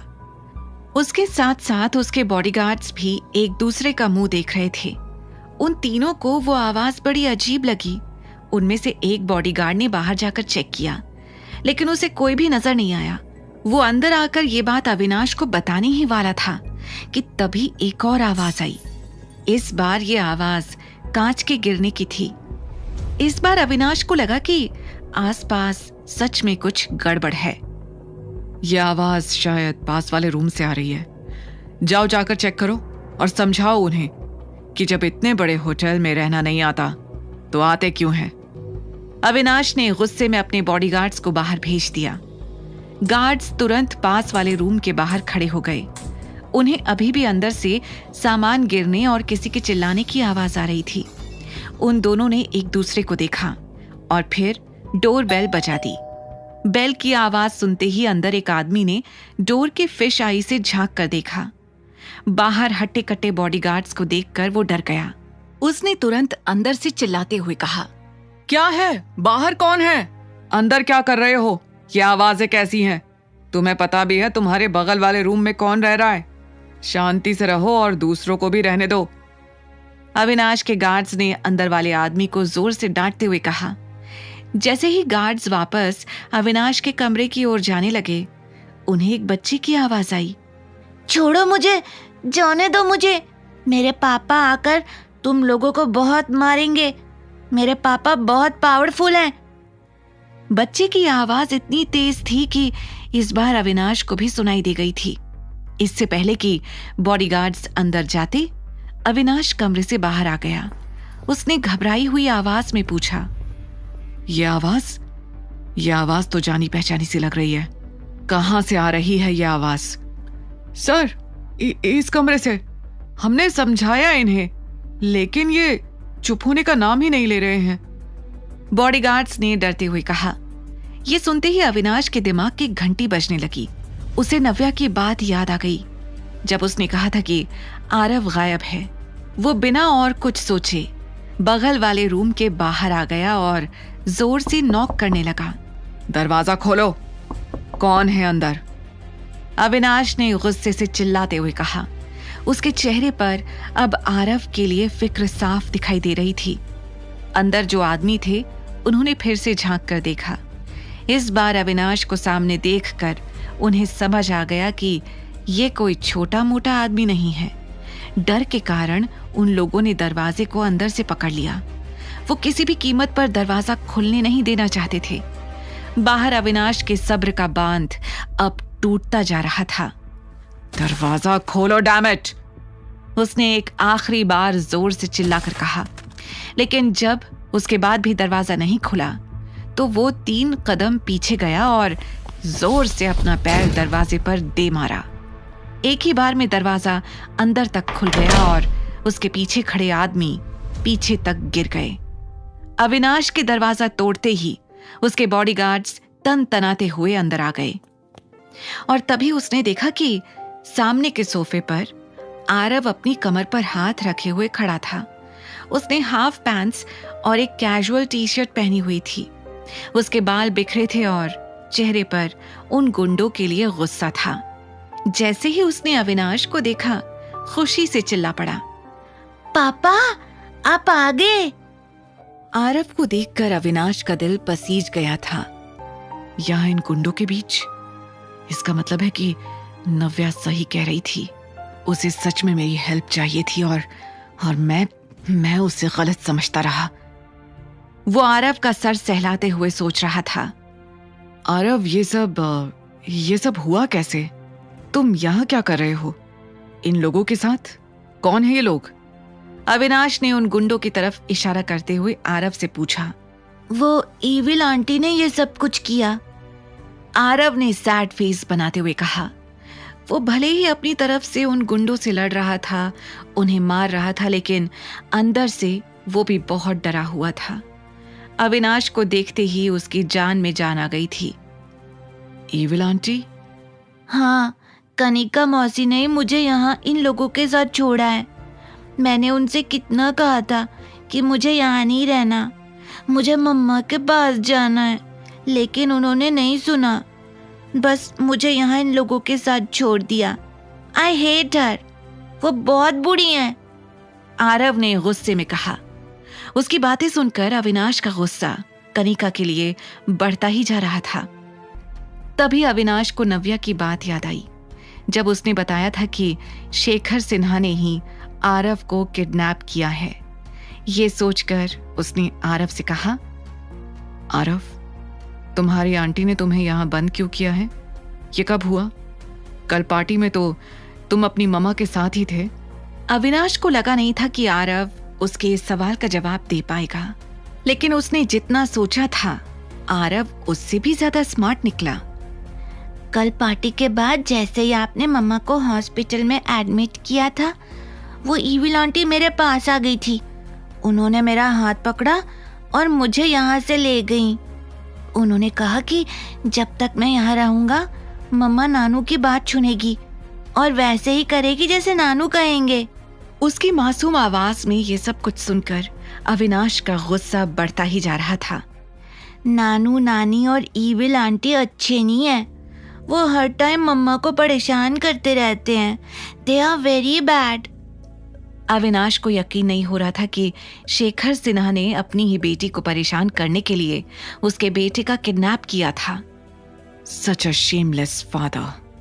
कोई ऐसा कैसे कर सकता है? उसके मुंह से गुस्से से निकला। उसने तुरंत आरव को बेड पर प्यार से बैठाया और अपना फोन उठाकर उसे दिया। लो, अपनी मम्मा को कॉल करके बुलाओ, उन्हें कहो कि तुम्हें लेने के लिए आ जाए। ये सुनकर आरव ने बहुत ही एक्साइटेड तरीके से अविनाश का फोन हाथ में ले लिया, लेकिन जैसे ही वो नव्या का नंबर डायल करने वाला था, उसके मन में एक सवाल आया और उसने पूरे हक के साथ पूछा, पापा, क्या आप मुझे और मम्मा को अपने साथ अपने घर नहीं लेकर जाओगे? ये सुनते ही अविनाश ब्लैंक हो गया था। उसे समझ ही नहीं आ रहा था कि उसे आरव को क्या जवाब देना चाहिए। बोलो ना पापा, आप कुछ बोल क्यों नहीं रहे? इस बार अविनाश के लिए आरव को जवाब देना जरूरी हो गया था। आरव, मैंने आपसे पहले भी कहा है कि मैं आपका पापा नहीं हूँ। आपकी मम्मा अगर सुनेगी तो वो गुस्सा होगी। पर आप ही मेरे पापा हो, मुझे पता है। आरव ने इस बार और जिद से कहा, आरव, मैंने कहा ना, मैं आपका पापा नहीं हूँ। अच्छा, अब अपनी मम्मा को फोन करो, वो आपको लेने आएगी। पर पापा आप... आरव कुछ कहने वाला था, लेकिन तभी अविनाश उठकर वॉशरूम में चला गया। अब मैं आरव को कैसे समझाऊं कि हाँ बोलकर मैं उसे कोई झूठी उम्मीद नहीं देना चाहता। अविनाश मन ही मन सोच रहा था। आरव की आंखों में अभी तक जो आंसू रुके हुए थे वो बहने शुरू हो गए थे। वो इस वक्त बहुत अकेला फील कर रहा था। मम्मा का फोन नहीं लग रहा और पापा वो कहते हैं कि वो मेरे पापा ही नहीं है। मेरे पास अब कोई भी नहीं है। मम्मा भी पता नहीं कहाँ चली गई। मैं बिल्कुल अकेला हो गया हूँ। तभी वॉशरूम का दरवाजा खुला और अविनाश ने बाहर आकर आरव की हालत देखी। आरव, आरव रो रहा है, खुद से कहकर अविनाश को बहुत बुरा फील हुआ। मैंने शायद कुछ ज्यादा ही कह दिया आरव को। ये 5 साल का बच्चा ही तो है, इतनी समझ नहीं है इसे कि मेरी कहीं बातें समझ सके। अविनाश धीरे धीरे चलकर आरव के पास आया और उसके सामने घुटनों पर बैठ गया। आरव रोते हुए नीचे देख रहा था। अविनाश की तरफ देखने की हिम्मत नहीं हो रही थी उसकी। अविनाश ने हल्के हाथों से आरव के आंसुओं को पोंछा और उसका चेहरा ऊपर करने की कोशिश की। इससे पहले कि वो कुछ और कहता, आरव ने दबी हुई आवाज में कहा, मम्मा का फोन नहीं लग रहा है। मैंने उन्हें फोन किया था, आप चाहे तो देख लो। ये सुनकर अविनाश को और भी बुरा फील हुआ। आरव को लग रहा है कि मैं उसे जानबूझकर खुद से दूर कर रहा हूं, पर मैं उसे कैसे समझाऊं कि मैं उससे झूठ नहीं बोल रहा। अविनाश अपने मन में कह रहा था। फिर उसने कुछ सोचा और आरव का हाथ पकड़ लिया। कोई बात नहीं, आज रात आप मेरे साथ ही रुक जाओ, कल आपकी मम्मा आपको लेने जरूर आ जाएगी। ये सुनकर आरव का मुरझाया हुआ चेहरा खिल उठा। उसने तुरंत अपने गीले चेहरे को पोंछा और अविनाश के गले लग गया। ये थैंक यू पापा, you are too good. Aarav को खुश देखकर अविनाश को भी रिलैक्स्ड फील होने लगा। आरव को खाना खिलाने के बाद उसने उसे छोटे वाले बेड पर सुला दिया और खुद अपने बेड पर सोने के लिए चला गया। उसने आज तक किसी बच्चे के साथ इतना टाइम स्पेंड नहीं किया था, इसलिए आरव के साथ रहना उसके लिए बहुत अलग एक्सपीरियंस था। वो नहीं जानता था कि बच्चों को अकेले सोने में दिक्कत होती है। आरव बिना कुछ कहे चुपचाप लेटा हुआ था। उसे डर था कि अगर वो अविनाश से कुछ कहेगा तो शायद वो उसे वहां रहने ना दे। लेकिन जिस तरह से वो बार बार करवट बदल रहा था, अविनाश ने ये चीज दूर से भांप ली थी। क्या हुआ आरव, तुम्हें नींद नहीं आ रही क्या? उसने पूछा। आरव बिना कुछ कहे पलटकर लेट गया। अविनाश समझ गया कि आरव अपसेट है, लेकिन कुछ कह नहीं रहा। उसने कुछ सोचा और अपने बेड से उठकर आरव के पास चला गया। उसने आरव को अपनी गोद में उठा लिया और उसे अपने बेड पर ले आया। उससे प्यार से कहा, अब सो जाओ आराम से। आरव एकटक अपनी टिमटिमाती आंखों से अविनाश को देखे जा रहा था। आपको कैसे पता चला कि मुझे अकेले नींद नहीं आती? आरव ने पूछा। ये सुनकर अविनाश ने उसे मुस्कुराकर देखा और कहा, बस चल गया, अब तुम सो जाओ। ये क्या हो रहा है मुझे? मैं इस बच्चे की हर बात क्यों मान रहा हूं? I mean, ये सब मुझे करते हुए अजीब भी लग रहा है और मैं खुद को रोक भी नहीं पा रहा हूं, पर क्यों? अविनाश खुद से कई सवाल पूछ रहा था पर उसके पास कोई जवाब नहीं था। उधर रात भर आरव को याद करते हुए नव्या को एक पल भी नींद नहीं आई थी। उसे बस अगले दिन का इंतजार था ताकि वो आरव को जल्द से जल्द वापस ला सके। अगली सुबह वो वक्त से पहले ही होटल पहुंच गई। उसे वहां पर देखकर मैनेजर ने खुशी से कहा, गुड वर्क, तुम टाइम से पहले आ गई। I really like your dedication, इसलिए मैं तुम्हें बड़ी जिम्मेदारी दे रहा हूं। हमारे टॉप फ्लोर पर VIP गेस्ट्स हैं, वहां पर तुम ड्यूटी करोगी। बस ध्यान रहे कोई गलती नहीं होनी चाहिए। ये सुनते ही नव्या को अविनाश की भूरी आंखें याद आ गईं, जो उसे कल घूर रही थीं। अपनी नौकरी बचाने के लिए उसने हाँ कह दिया। वैसे भी वो खुद अविनाश को दोबारा फेस नहीं करना चाहती थी। जैसे ही वो लिफ्ट के पास आई, उसने खुद से कहा, VIP गेस्ट अगर टॉप फ्लोर पर रुके हैं तो हो सकता है कि आरव को भी पापा ने वहीं पर रुकवाया हो। वो किसी भी तरह का रिस्क नहीं लेंगे। मुझे 5th फ्लोर के बाकी स्वीट्स को भी चेक करना चाहिए। जैसे ही लिफ्ट खुली, नव्या भागती हुई उससे बाहर निकली, लेकिन तभी उसे एक और लिफ्ट की आवाज सुनाई दी। उसने अपनी दाईं ओर देखा तो वहां से कोई आ रहा था। वो तुरंत छुप गई। उसने देखा कि बगल वाली लिफ्ट से कनिका आ रही है। उसे देखते ही नव्या की आंखें चौड़ी हो गईं। कनिका यहाँ? इसका मतलब है कि आरव भी इसी फ्लोर पर है। ये सोचकर उसने कनिका पर अपनी आंखें टिका ली। उसने देखा कि कनिका अविनाश के ठीक बगल वाले रूम में चली गई। नव्या ने उसका पीछा किया। जैसे ही कमरे का दरवाजा खुला, कनिका तेजी से अंदर चली गई। नव्या ने कमरे के बाहर खड़े होकर दरवाजे पर अपने कान लगा लिए।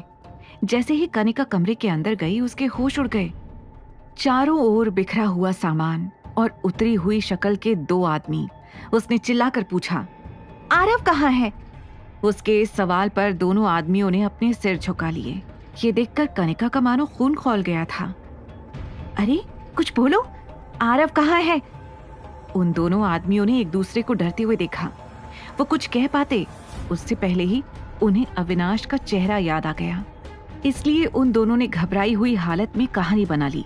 मैडम, मैं बाहर गया था होटल वालों से सिक्योरिटी को लेकर बात करने, और ये बस थोड़ी देर के लिए बाथरूम गया था। बस तभी उस चालाक लड़के को यहाँ से भागने का मौका मिल गया। मैंने चाबी वहाँ ऊपर रखी थी मैडम, लेकिन वो खोते दा पुत्र, उसने चढ़कर चाबी ले ली और यहाँ से भाग गया। कनिका को इस कहानी पर यकीन नहीं हो रहा था।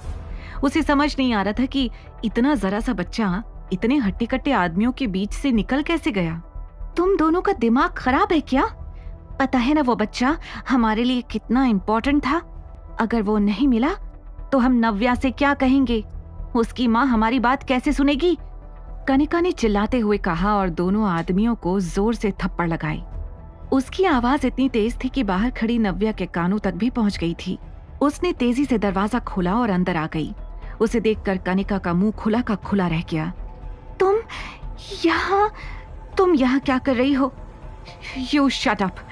मेरा बेटा कहाँ है? ये सुनकर वो दोनों आदमी और भी ज्यादा घबरा गए। मैंने अभी अभी सुना कि वो कहीं भाग गया है। तुम लोगों ने मेरे बेटे को किडनैप किया था?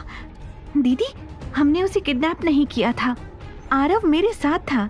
इनफैक्ट ही वाज एंजॉयिंग, है ना? कनिका ने लड़खड़ाते हुए कहा और अपने आदमियों की तरफ देखा। एंजॉयिंग? रियली? नव्या कमरे का बिखरा हुआ सामान देख रही थी। ये सोचकर कि आरव ने इन लोगों के बीच से भागने की कितनी कोशिश की होगी, नव्या का दिल बैठा जा रहा था। उसने तुरंत उनमें से एक आदमी का कॉलर पकड़ लिया और चिल्लाकर पूछा, कहाँ है मेरा बेटा? क्या किया है तुम लोगों ने उसके साथ? कनिका ने नव्या का हाथ पकड़ा और उसे पीछे की तरफ खींच लिया, पर नव्या ने अपना हाथ उससे छुड़ाया और गुस्से में कहा, ठीक है, तुम लोग कुछ नहीं बताओगे तो मैं खुद ही पता कर लूंगी। मैं अभी पुलिस को बुलाऊंगी, उनसे कहूंगी कि तुम लोगों ने मेरे बेटे को किडनैप किया था और अब वो गायब है। उसे गुस्सा तो इतना आ रहा था कि वो कनिका को थप्पड़ मार मार कर उसका चेहरा खराब कर देना चाहती थी, लेकिन अभी उसे आरव की इतनी चिंता हो रही थी कि वो और कुछ भी नहीं करना चाहती थी। उसने तुरंत अपना फोन निकाला और पुलिस का नंबर डायल कर दिया। नव्या ने जैसे ही पुलिस का नंबर डायल किया, कनिका ने अपने आदमियों को इशारा किया। उन लोगों ने कनिका का इशारा समझ लिया और दोनों तुरंत आगे आ गए। उन लोगों ने नव्या के हाथ से फोन छीन लिया और उसके दोनों हाथों को पकड़कर पीछे कर दिया। यू मेरा फोन वापस करो, नव्या ने चिल्लाते हुए कहा। कनिका ने फोन तुरंत अपने हाथ में ले लिया और पुलिस का डायल्ड नंबर काट दिया। कनिका, मेरा फोन वापस करो। क्यों? ताकि तुम पुलिस को बुलाओ और हम सब जेल चले जाएं? ऐसा तो मैं होने नहीं दूंगी। कनिका ने मुस्कुराकर कहा। कनिका, मेरा बेटा छोटा है, सिर्फ 5 साल का है। वो पता नहीं कहाँ होगा। वो उसे तो ठीक से रोड क्रॉस करना भी नहीं आता है। प्लीज समझो, मुझे जाने दो। नव्या हर तरह से कोशिश कर रही थी कि कनिका उसकी बात को समझ जाए, पर कनिका को हर बार की तरह इस बार भी नव्या को तकलीफ में देखकर मजा आ रहा था। तुमने तो कहा था कि आरव के पास उसके डैड है, आई मीन अविनाश आहूजा। वो तो इतना पावरफुल है, हो सकता है तुमसे पहले उसने आकर आरव को बचा लिया हो। कनिका ने टॉन्ट मारते हुए कहा। ये सुनकर नव्या को समझ नहीं आ रहा था कि वो क्या कहे। अगर वो सच में तुम्हारा हस्बैंड और आरव का डैड है तो वो नहीं रह पाएगा तुम दोनों के बिना। पहले उसने आरव को बचाया और अब तुम्हें बचा लेगा, फेयर ना? कनिका की ये बात सुनकर नव्या ने झटपटाते हुए अपना हाथ उन आदमियों से छुड़ाने की कोशिश की, लेकिन उनकी ताकत के सामने नव्या कुछ नहीं कर पा रही थी। अगर मेरे बेटे को कुछ भी हुआ ना तो I will kill you Kanika. उधर आरव की नींद सुबह जैसे ही खुली, उसने आवाज लगाई, मम्मा। उसने घबराकर अपने आसपास देखा तो नव्या कहीं भी नहीं थी। अविनाश सुबह उठकर अपने ऑफिस का काम कर रहा था। आरव की डरी हुई हालत देखकर वो तुरंत उसके पास आ गया। आरव, उठ गए तुम? अविनाश को सामने देखते ही आरव ने उसे कमर से हक कर लिया। मम्मा ने वापस फोन क्यों नहीं किया अभी तक? उन्हें पता तो चल गया होगा ना कि हमने उन्हें कल फोन किया था, तो फिर उन्होंने फोन क्यों नहीं किया? आरव के मन में एक के बाद एक सवाल आ रहे थे, लेकिन अविनाश के पास उनका कोई जवाब नहीं था। कल तो वो पूरे होटल में घूम रही थी, यहाँ तक कि मेरे कमरे में भी आ गई थी आरव को ढूंढते हुए। तो फिर अब वो क्यों गायब है? अब आरव उसका इंतजार कर रहा है तो वो कहाँ है? अविनाश को कुछ समझ नहीं आ रहा था। उसने तुरंत ही अपने बॉडीगार्ड्स को अंदर बुलाया और स्ट्रिक्ट ऑर्डर्स देते हुए कहा, पता करो नव्या कहाँ है। तुम लोग कह रहे थे कि उसने ये होटल ज्वाइन कर लिया है।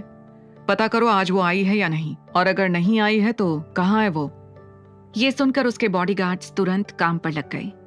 सर, हम लोगों ने होटल के मैनेजर से भी बात की और यहाँ के सर्विलेंस कैमरास भी देखे।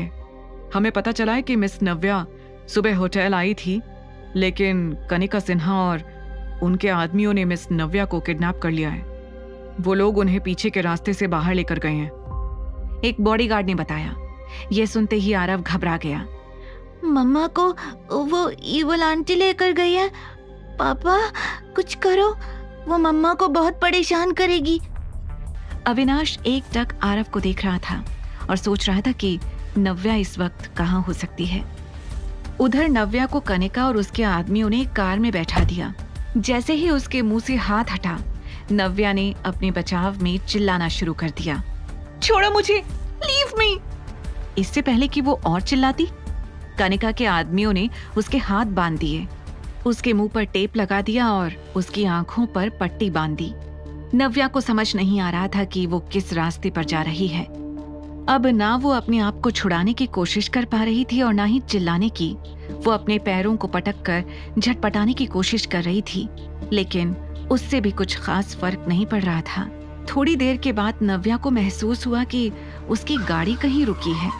कनिका के आदमियों ने उसका हाथ पकड़ा और उसे गाड़ी से नीचे उतारकर एक कमरे की तरफ ले गए। कहाँ ले आए हैं ये लोग मुझे? मैं कैसे निकलूंगी यहाँ से बाहर? कैसे पहुंचूंगी मैं आरव के पास? नव्या मन ही मन सोचकर घबरा रही थी, लेकिन वो कुछ भी कह नहीं पा रही थी। कुछ देर बाद उसे किसी के आने की आहट सुनाई दी। जैसे ही उसकी आंखों से पट्टी हटी, रोशनी से उसकी आंखें चुंधिया गईं। उसने जैसे ही अपनी आंखें खोली तो सामने कनिका खड़ी थी। उसे देखकर नव्या तेजी से झटपटाने लगी, जैसे वो बहुत कुछ कहना चाहती हो। कनिका ने मुस्कुराते हुए धीरे से उसके मुंह से टेप निकाला। नव्या को जोर से खांसी आ गई। ये तुम कहाँ ले आई हो मुझे? ये तो सिन्हा पैराडाइज का आउट हाउस है ना? क्या करना चाहती हो तुम? मुझे जाने दो, मुझे आरव को ढूंढना है। चिल्ला चिल्ला कर नव्या का चेहरा पूरा लाल हो गया था। उसकी बेचैनी और घबराहट देखकर कनिका को बहुत खुशी मिल रही थी। इस तरह हाथ पैर पटकने का कोई फायदा नहीं है। यहाँ पर सिक्योरिटी बहुत टाइट है, तुम चाहकर भी यहाँ से भाग नहीं पाओगी। और वैसे भी तुम्हें यहाँ से क्यों ही जाना है? वो है ना तुम्हारा आशिक, the business tycoon, the handsome Avinash Ahuja. वो आएगा तुम्हें ढूंढते हुए। जैसे उसने तुम्हारी बेटी को बचाया होगा, अब वो तुम्हें बचाएगा।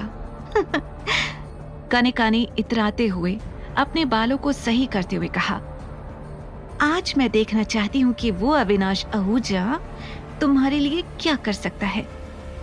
मैं भी तो देखूं कितना गहरा है तुम्हारा रिश्ता। उसने मन में कहा और मुस्कुराने लगी। नव्या को कुछ समझ नहीं आ रहा था। उसे पता था कि अगर उसने अपने और अविनाश के रिश्ते के बारे में कनिका के सामने सच कह दिया तो बहुत गड़बड़ हो जाएगी, और अगर नहीं कहा तो उसकी उम्मीदें और भी बढ़ती जाएंगी। उसके चेहरे पर परेशानी देखकर कनिका ने अंदाजा लगाना शुरू कर दिया कि कोई बात तो जरूर है। क्या हुआ? क्या सोच रही हो? यही कि अविनाश आएगा या नहीं? ये सुनकर नव्या घबरा गई। अगर वो सच में तुम्हारा हस्बैंड है तो वो जरूर आएगा यहाँ पर, और अगर तुमने हम लोगों से झूठ बोला है तो बात अलग है। जैसे ही कनिका ने ये बात कही, नव्या की नजरें झुक गई। वेट, क्या तुमने हम लोगों से झूठ कहा है? अविनाश आहूजा तुम्हारा हस्बैंड और आरव का डैड नहीं है? तुम अभी तक हम लोगों को धोखा दे रही थी। कनिका ने एक के बाद एक कई सवाल करने शुरू कर दिए। Of course not. नव्या ने घबरा कर कहा। ठीक है फिर, अगर ये सच है तो आने दो उसे, अब वही बचाएगा तुम्हें और तुम्हारे बेटे को।